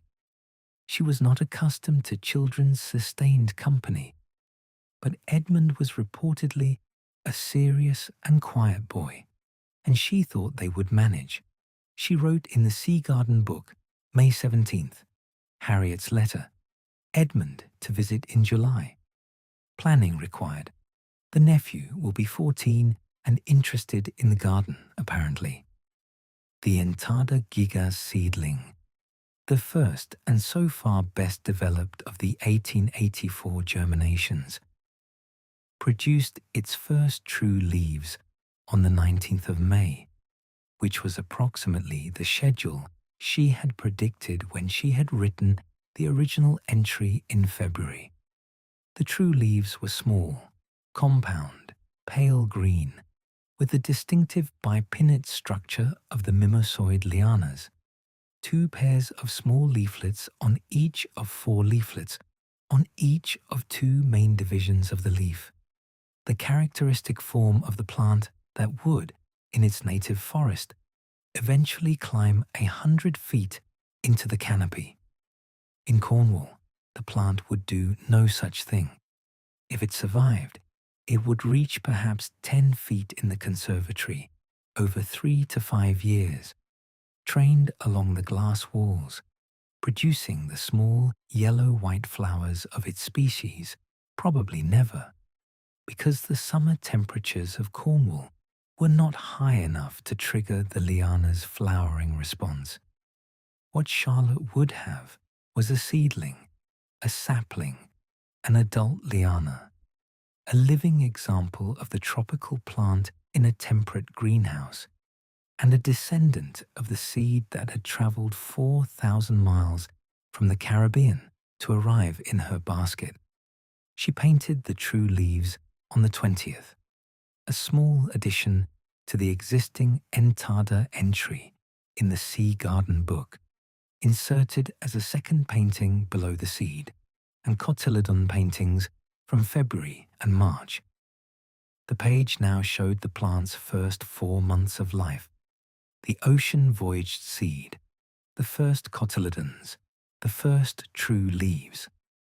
The entry was becoming the chronicle of one plant's growth from drift seed to seedling, which was exactly what she had envisioned the Sea Garden book being from its beginning in 1872. She wrote beside the new painting, "First true leaves, May 19th, 1884. Plant now 7 inches high, moving to conservatory shelf B, away from strongest sun. Jem Trengove came to see his mucuna on the morning of the 22nd of May, as he had been coming every week since the planting at the end of April. The seed had not yet germinated. Mucuna sloani was slower than Entada, and the expected germination window was 4 to 6 weeks from planting, which meant she was only just approaching the earliest likely date. Jem was aware of this. He came anyway, because he had committed to weekly checks, and because the weekly check had become, in its small way, an event in his week. On the 22nd, there was still nothing to see above the soil. Jem looked at the pot. He looked at the label that read Jay's plant. He said to the pot, "Take your time." Then to Charlotte, "Is there anything else I can do? For the garden, I mean." Charlotte considered. There was plenty he could do. She had been, for some weeks, quietly aware that Jem wanted something more than the weekly check. Wanted, without fully articulating it, to be useful to the garden. She had not yet offered him anything, because she was not certain she knew what to offer. Now she was. "The south terrace needs watering every evening in the warm weather," she said. "I do it myself, but it takes an hour. If you want to come up at 6:30 each evening and do the watering, I would pay you 4 pence a week." "4 pence?" "4 pence a week, starting today. You can start tonight." Jem accepted with the restrained solemnity of a boy who had just been offered an adult transaction. He would come at 6:30, he said. He would do a good job. She wrote in the book, May 22nd. Jem hired as evening gardener for the south terrace. 4 pence per week. He will water. The arrangement is useful to both of us. proof lithographs from Kew arrived on the 26th of May. A large flat parcel in heavy brown paper, tied with string, bearing the wax seal of the Royal Botanic Gardens. Charlotte opened it at the kitchen table. Inside, 40 lithographic proofs printed on heavy cream paper, each one a reproduction of one of the plates she had selected for Kew's use. They were accompanied by a letter from Dr. Lawrence, requesting her approval of the proofs before final printing.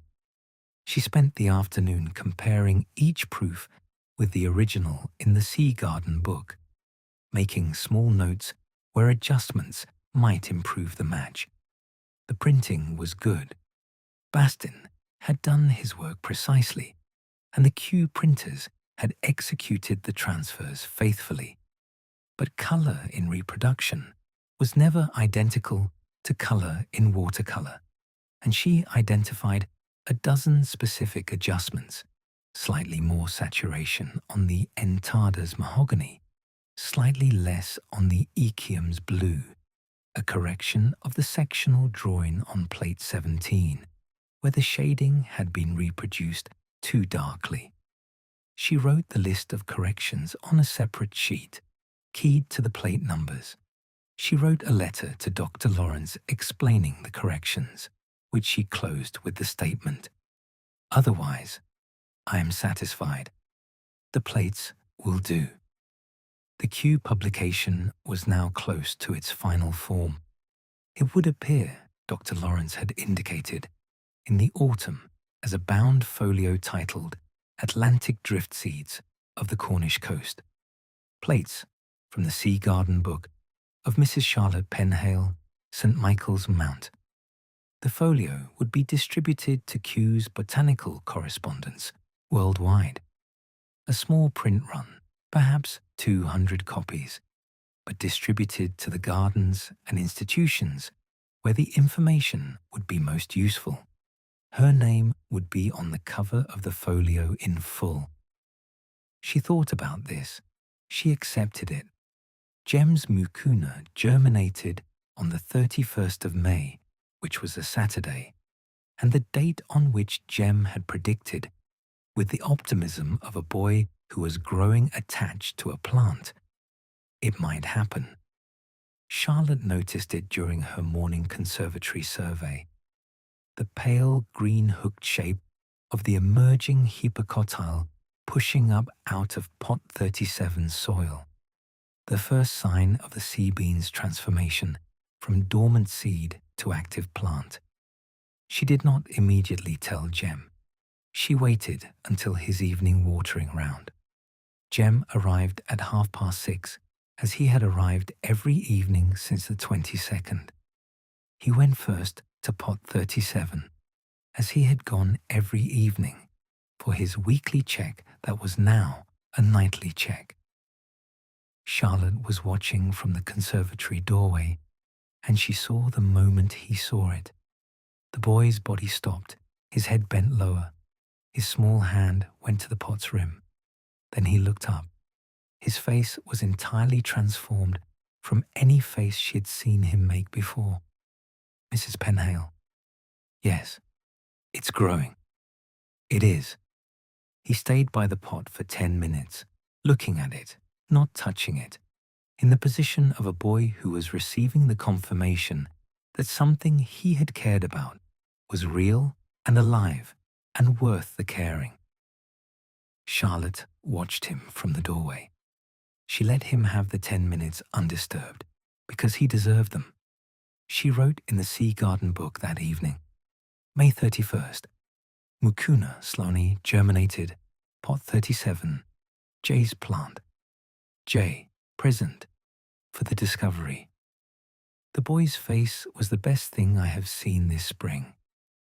The last evening of May was a Sunday, and Charlotte wrote the month's summary in the Sea Garden book at the kitchen table with the evening lamp lit and the windows open to the sea air.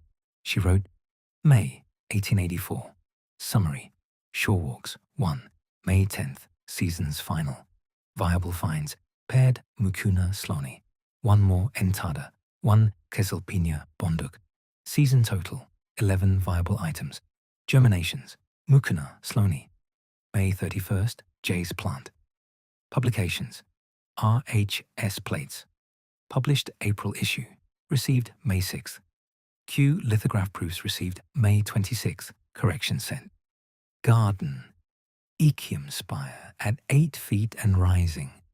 Watsonia past peak, Aloe past peak. Cordyline summer, growth vigorous. Hired, Jem Trengove as evening waterer, 22nd May, 4 days per week. Family, Edmund to visit in July. She paused, then wrote, the May was the month of the work consolidating. Q's proofs are in hand. RHS's issue is out. The garden performs its May show in full. The boy has joined. The sister is writing. The nephew comes. The 12th sea bean of the year is in its pot and gems. The third, Mucuna, 12 total for the season, germinates the night before I close the month. 12 years of the Sea Garden book are more than half complete for 1884, with another 6 to 7 months of work ahead. The book is now on 4 institutional reading lists, by my count. The RHS Library, Q, Tresco, and my own dresser shelf. I am satisfied. She closed the book. She went to the cottage window. The May evening was the particular long Cornish dusk that she had known for 19 years. The bay silvered, the causeway half emerged, the gulls roosting, the mainland lights just starting. She stood at the window with her tea and watched the evening establish itself. She thought, June ahead. The Echium spire will flower in full. The Q folio will be typeset. Edmund will come. The garden will enter its early summer peak. And at some point in mid-June, the 12th year of the Sea Garden book will pass its midpoint, as it has passed its midpoint in each of the previous 11 years, and the work will carry itself into the second half. The Echium pininana flowered on the 8th of June. The spire had reached, in the last 3 weeks of May and the first week of June, its full 11-foot height, a column of small lance-shaped silver-grey leaves arranged in a tight spiral around the stem, with the individual flower buds beginning to show at the top. On the 8th, the first flowers opened, small, intensely blue, no larger than a fingernail, arranged in a dense spiral that would, over the course of the next 3 weeks, move down the spire as the plant opened its estimated 8,000 individual flowers in a single sustained blooming. 8,000 flowers. That was what the plant produced in its biennial flowering. An extraordinary and almost ridiculous generosity of reproduction. After 2 years of building the spire and storing the energy for this single blooming event. After this flowering, the plant would set seed and die, completing its biennial cycle. The seedlings Charlotte would raise from the seed would take 2 years to flower in their own turn. The Echium's life project was a 2-year investment in one spectacular finale. Charlotte painted the spire on the 9th, a full-page plate in the garden sketchbook, not the Sea Garden book, because the Echium was a garden plant rather than a drift seed subject. The painting took her a full day. The spire's 11-foot height required her to work standing at her portable easel set up on the terrace, with the plant in front of her and the sea beyond. She captured the spire from its base upward, the silver-grey rosette at the bottom, the tall, spiral-leaved column, the blue flowering top that was still at this stage only a third open. The painting would be revisited in the 3rd week of June, when the spire was in full flower from top to bottom. Jem came for the evening watering and stood for a long time looking at the Echium. How tall do you think will it get? About 11 feet, I estimate. It's at 10.5 now. That's taller than my house. It is taller than your house. Jem nodded slowly. I didn't know plants did that.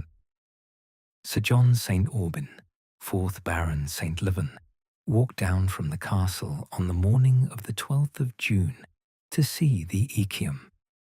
He had not been in Charlotte's garden for perhaps 3 years. The last visit had been when his nephew had been with him, a botanical enthusiast interested in Charlotte's exotic experiments. But the news of the Echium's flowering had reached the castle via his housekeeper, who had heard from the butcher's boy, and Sir John had decided to walk down. He was 74, spare, white-haired, with the quiet manners of a Cornish landowning family that had held St Michael's Mount since 1658. He knew Charlotte by sight and by reputation. She was one of his tenants, and her garden was one of the small curiosities of the Mount, occasionally mentioned in conversation when visitors to the castle asked what else there was to see on the island. He was, Charlotte knew from Mrs. Trewin, a man of simple pleasures who preferred gardens to social events, and who had probably looked forward to this walk more than he would say. She received him at the garden gate. They walked down to the south terrace together. The Echium was at that moment at its most impressive. 2/3 of its spire in full blue flower, the whole 11-foot column alive with small flowers and the bees that had been visiting it from dawn. He stood before it for a long time. He did not speak for perhaps 2 minutes. Then he said, "It is extraordinary, Mrs. Pinhale. I have never seen its like. They are becoming established on the Cornish coast. In another 20 years, the spires may be a common sight along the south-facing lanes. Because of you. Not because of me, because of Tresco. Mine is a descendant of theirs, but I am pleased to have raised it." Sir John nodded. He continued to look at the Echium. Then, without turning his eyes from the plant, he said, "Mrs. Pinhale, the tenancy on your cottage, I would be pleased to renew it for you on an indefinite basis at your current rent for the remainder of your life. Would you accept that arrangement?" She understood immediately what he was offering, the security of staying on the Mount, in the cottage where she had lived for 19 years, with no possibility of termination by his estate. It was a generous and quite personal offer. She said, "I accept, Sir John. Thank you." On the morning of the 15th of June, she walked down to Chapel Rock at dawn, not to find anything. The drift seat season was over for the summer, but simply because she had not been on the rock since March, and the June dawn was the best dawn of the year, and she wanted to see it from there. The tide was out enough to cross. The June sunrise came early, first light at 4:30, and she reached Chapel Rock at 5:15. The rock at a June dawn was a different place from the rock at a March dawn. The air was warm rather than cold. The sea was blue rather than pewter. The sky above Marazion held the full gold of the June sunrise rather than the pale silver of the March dawn. The gulls were already active. The pilchard boats were already at sea. The year had turned fully from winter into summer in the 3 months since her March sit. She sat on the flat western face of the rock in the place where she had sat in March. She looked south, toward the open Atlantic. The sea was calm. She thought about the 20 years. It was now 20 years exactly this June since Edward had proposed to her on this rock. She had known on this rock her whole adult life, the single, the married, the widowed, the reshaped, and she had known on this rock the work that had become her life's work. She had found her first sea bean not 20 feet from where she was now sitting. In 1872, the year after Edward's first long voyage to the Cape, she thought, the rock does not change, the tides do not change, the Atlantic does not change. What changes is me. I am the variable. The rock and the sea and the current and the seeds are the constants. The book is my attempt to record, in the 12 years I have had to record it, what the constants have offered me. She sat until the sun was above the Penzance headland and the tide had begun to return. She walked back to the mount. She was home by 7. She made her tea. She opened the Sea Garden book to the running June entries and wrote beneath the previous day's Echium observation. June 15th. Dawn at Chapel Rock. 20 years on the mount. The work continues. The Echium spire reached full flower.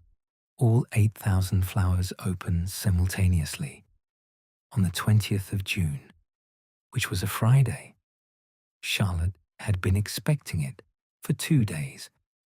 The plant had moved its flowering front down the spire at a rate of approximately 18 inches per day, and the base flowers had been preparing to open for the last 48 hours. On the morning of the 20th, she came out to the south terrace and found the spire in its complete form. From base to tip, 11 feet of blue, the entire column alive with small flowers and the bees that, by this stage, were coming to the mount from miles away for the pollen and nectar. The bees were extraordinary. She had noticed it the previous year, at the previous flowering, and she noticed it again now. The Echium in full flower attracted bees in quantities she did not see at any other flowering in her garden, or in any garden she had visited.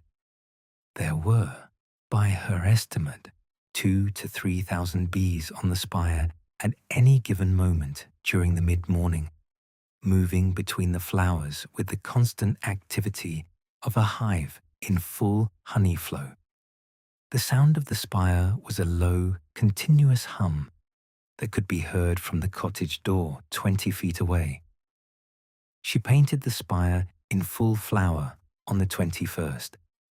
It was the plate she had been working toward for 6 weeks, the largest and most ambitious watercolor of the 1884 garden sketchbook, 3 feet tall on the paper, showing the Echium from base to tip with the blue flowers in full attendance and the bees as small gold points of motion around it. She worked on it for 6 hours. She wrote beside the painting, Echium, Pininana, full flower, June 20th, 1884. Estimated 8,000 flowers open, the spire at maximum. This is what the ocean brought, and what 12 years of the garden produced. This is what the work is for. Edmund, Charlotte's nephew, 14, son of her sister Harriet, arrived on the 25th of June on the afternoon train from Bath to Penzance and the afternoon boat from Penzance to the Mount, carrying his own travelling case and a letter from Harriet and a small packet of Bath biscuits from Harriet's husband. He was tall for 14, thin, quiet, with the careful, watching expression of a boy who had been told he was going to stay with his elderly aunt on a tidal island and was still working out what that would mean.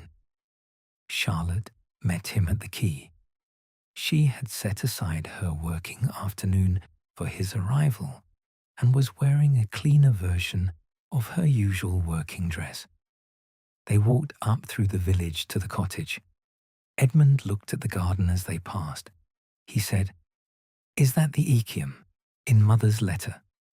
"That's the Echium. It's taller than the cottage. It is. It will be 6 feet taller in another month if the seeds set well.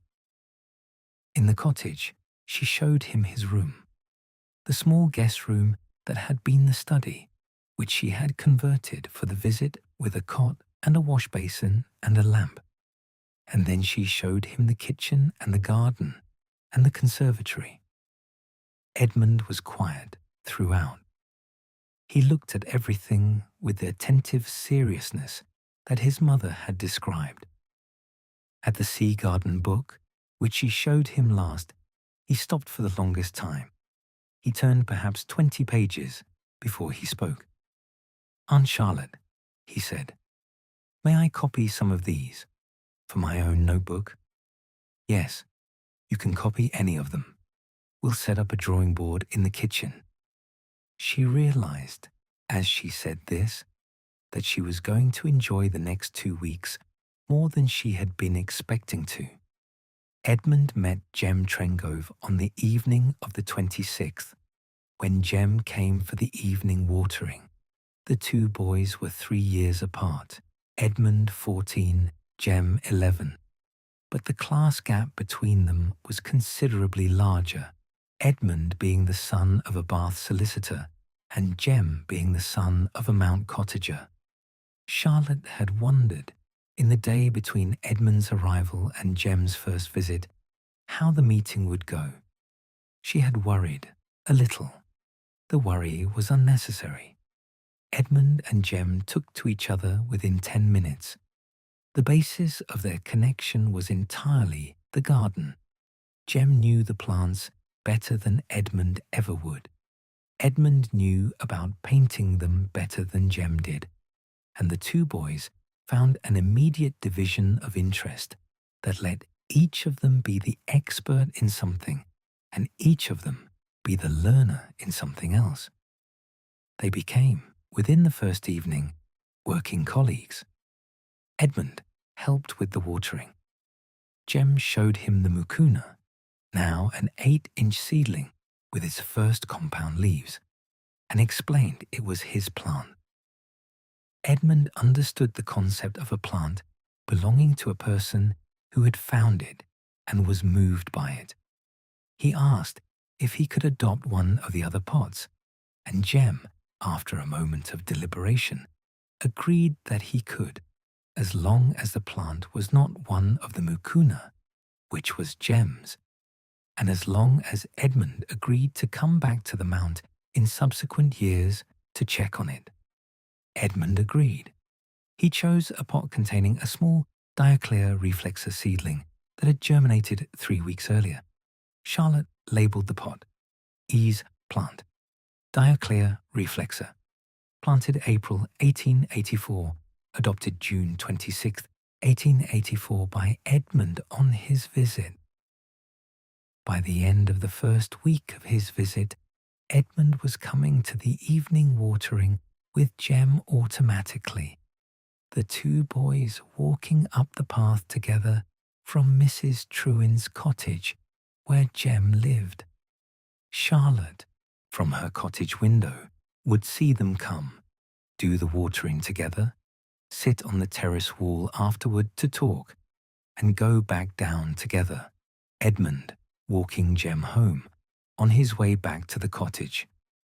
Edmund's notebook, which he had bought in Bath before coming, was a small octavo with unruled pages, about half the size of Charlotte's sea garden book, and he had brought with him a small watercolour set and a good pencil.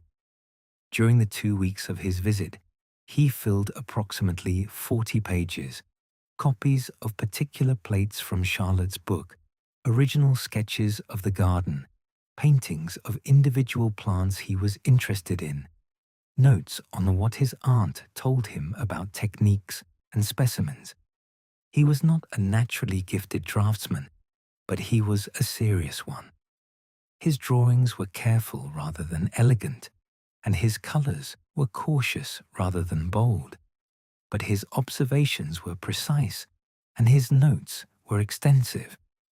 Charlotte recognized in him the particular temperament of a young person who would grow into a competent amateur naturalist, not a professional scientist, because the Edmund she was meeting was not going to choose science over the family solicitor's practice, but an amateur whose private work would be of real quality in its own small circle.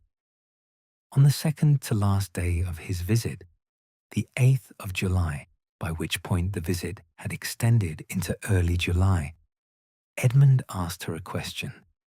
They were in the kitchen at mid-morning, both at the table, both painting, and he stopped his own brush and looked across at her work and said, "Aunt Charlotte, why do you do this?" She thought for a moment. The sea brings the seeds. The seeds want to grow. The garden grows them. If I did not record what happens, no one would know what had happened. Someone should know. But not many people know.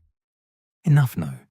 There are H.S., Q, Tresco, Mrs. Trewin, and you, now. That's enough. Edmund considered this. I'll know longer than you will, won't I? I'm younger. Yes, you will know longer. Then I'm part of what the book is for? Yes, Charlotte said. You are exactly part of what the book is for.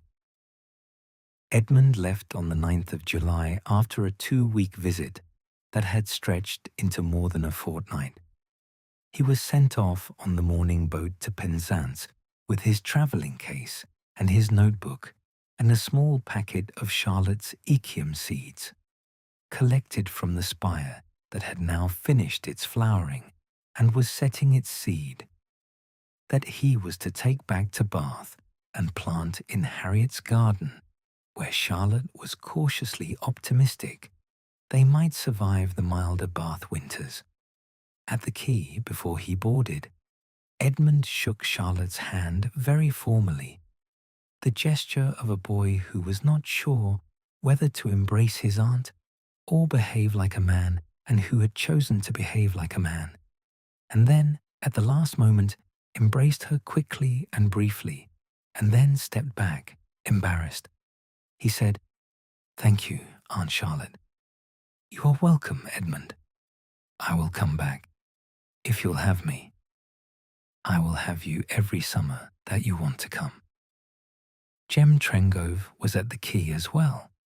He had come down from the cottage specifically to see Edmund off, which Charlotte had not known he would do, and which she found moving when she saw it happening.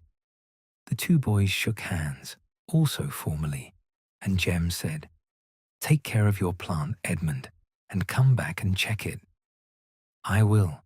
I'll bring notes on the Bath Echium." Edmund boarded the boat. The boat pulled away from the quay. Charlotte and Jem stood on the quay, watching until it rounded Chapel Rock and was out of sight on its way to Penzance. Then they walked back up to the cottage together, not speaking, because there was nothing either of them needed to say. The Echium seed harvest came in the second week of July, the point in the plant's biennial cycle when the flower spire had finished flowering, the individual florets had set seed, and the spire was beginning to dry.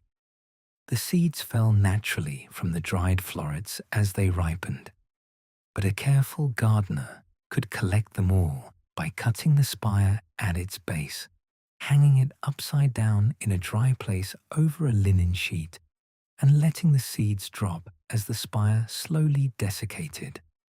Charlotte cut the spire on the 12th of July. She hung it from a hook in the conservatory, inverted with a linen sheet spread beneath it, and she let it drop its seeds over the following 2 weeks. The final collection, weighed and measured, on the 26th of July, produced approximately 3 ounces of viable Echium pininana seed, enough for, by her estimate, 1,200 potential new plants. She kept a quarter of the seed for her own future use and divided the rest into packets. one for Tresco, one for Dr. Lawrence at Kew, one for Mrs. Trewin, one for Edmund at Bath, one for the RHS Seed Bank, and several smaller packets for the private correspondents who had written to her after the April publication requesting seeds. The packets went out in the last week of July with appropriate covering letters. Charlotte wrote on each packet's label, Echium pininana seed, collected June to July, 1884, from the 8-year-old parent plant at St Michael's Mount. Grew from original Penzance waterfront seedling, 1876. Grew from Tresco Abbey Gardens ancestor. Plant to grow on similarly sheltered warm sites. She wrote in the Sea Garden book, July 12th to 26th. Echium seed harvest. 3 ounces, approximately 1,200 potential plants. Distributed to Tresco, Kew, Trewin, Edmund, RHS, and 6 private correspondents. The one plant becomes many. This is what the spire was for. On the last evening of July, a Thursday, Charlotte sat at the kitchen table to write the closing entry of the spring season in the Sea Garden book. The book was now at its 1884 mid-year point, the February through July entries complete, the autumn and winter entries of the year ahead. She had, in the spring and early summer, just concluded, received 11 viable drift seeds, germinated 5 of them, published 7 plates with the RHS, arranged Q's 40-plate folio, hosted Dr. Lawrence, Mr. Baston the lithographer, Sir John St Aubyn, and Edmund, hired Gem, distributed 1,200 Echium seeds, and continued her established practice of daily garden work, weekly correspondence, and fortnightly observation. She wrote a long closing entry, perhaps the longest of the year so far, summarizing the season. She wrote it in the careful hand she used for substantial entries, with each month's findings listed in its proper place, and the overall pattern of the season drawn out at the end. She wrote at the very end. The 12th year of the Sea Garden book is half complete. The ocean is what it has always been. The seeds continue to come. The garden continues to receive them. The work continues. She closed the book. She placed it on the dresser in its usual position, between the sea chart, which still hung on the wall above the dresser, showing the Atlantic Gulf Stream in its continuous curving sweep, and the shelf of her previous year's volumes, which now contained 11 completed Sea Garden books, with the 12th in progress on the dresser top. She went to the window. The July evening was the particular high summer evening of a Cornwall in its best weather, the sky clear, the bay still, the causeway half submerged by the returning tide, the fishing boats coming home to Newlyn, the lights of Penzance starting to show on the far shore. The south terrace below the window was green and coral red and silver grey, the established exotics in their July form, the dried Echium spire now removed, the new seedlings, including the Entada and Gem's Mucuna and Edmund's Dioclea, resting in their pots in the conservatory. She thought, it is the work. The ocean brings what it brings. I receive what I receive. I record what I record. I grow what will grow. I send out what can be sent out. The book is what it is. Edward is in the chart on the wall, and in the memory, and in the evening light on the bay. The seeds that arrived this spring are either in the ground or in the conservatory or in packets that have gone to 12 other gardens. The boy who brings the milk is in his cottage, and the nephew who came in June is back in Bath with seeds from the Echium in his pocket. The garden sleeps until morning. The sea sleeps with it. The mount holds as the mount has always held between them. She stood at the window in the long summer twilight. The first lights of Penzance were coming on across the bay. The causeway was almost fully submerged. The mount was becoming an island again. She was home. She had been home here for 19 years. She would be home here for the rest of her life, by Sir John's arrangement and by her own choice. The work would continue for as long as she was able to do it, and the Sea Garden book would continue to accumulate its entries, and the sea would continue to bring what it brought, and the garden would continue to receive what it received, and the spring that had just concluded would be followed by the autumn and the winter, and then, in February of 1885, by another shore walk, another spring tide, another set of finds, another year of the 12th volume flowing into the 13th. The tide came in, the night came down, the mount held, the garden of St Michael's Mount, Cornwall, February to July, 1884, based on the true history of Cornwall's Gulf Stream gardens. Tresco Abbey Garden on the Isles of Scilly was established by Augustus Smith in 1834 and remains one of the most extraordinary botanical gardens in Britain, the only place in Britain where subtropical plants from the southern hemisphere flourish outdoors. Echium pininana, the Canary Islands giant Echium, escaped from Tresco in the 1870s and has been naturalizing along the Cornish coast ever since.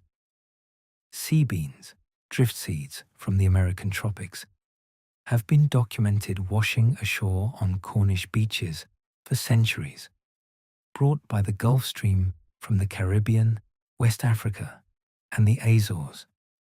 The Royal Horticultural Society and the Royal Botanic Gardens at Kew published botanical illustrations by women from the 1870s onwards. Marianne North's gallery opened at Kew in 1882.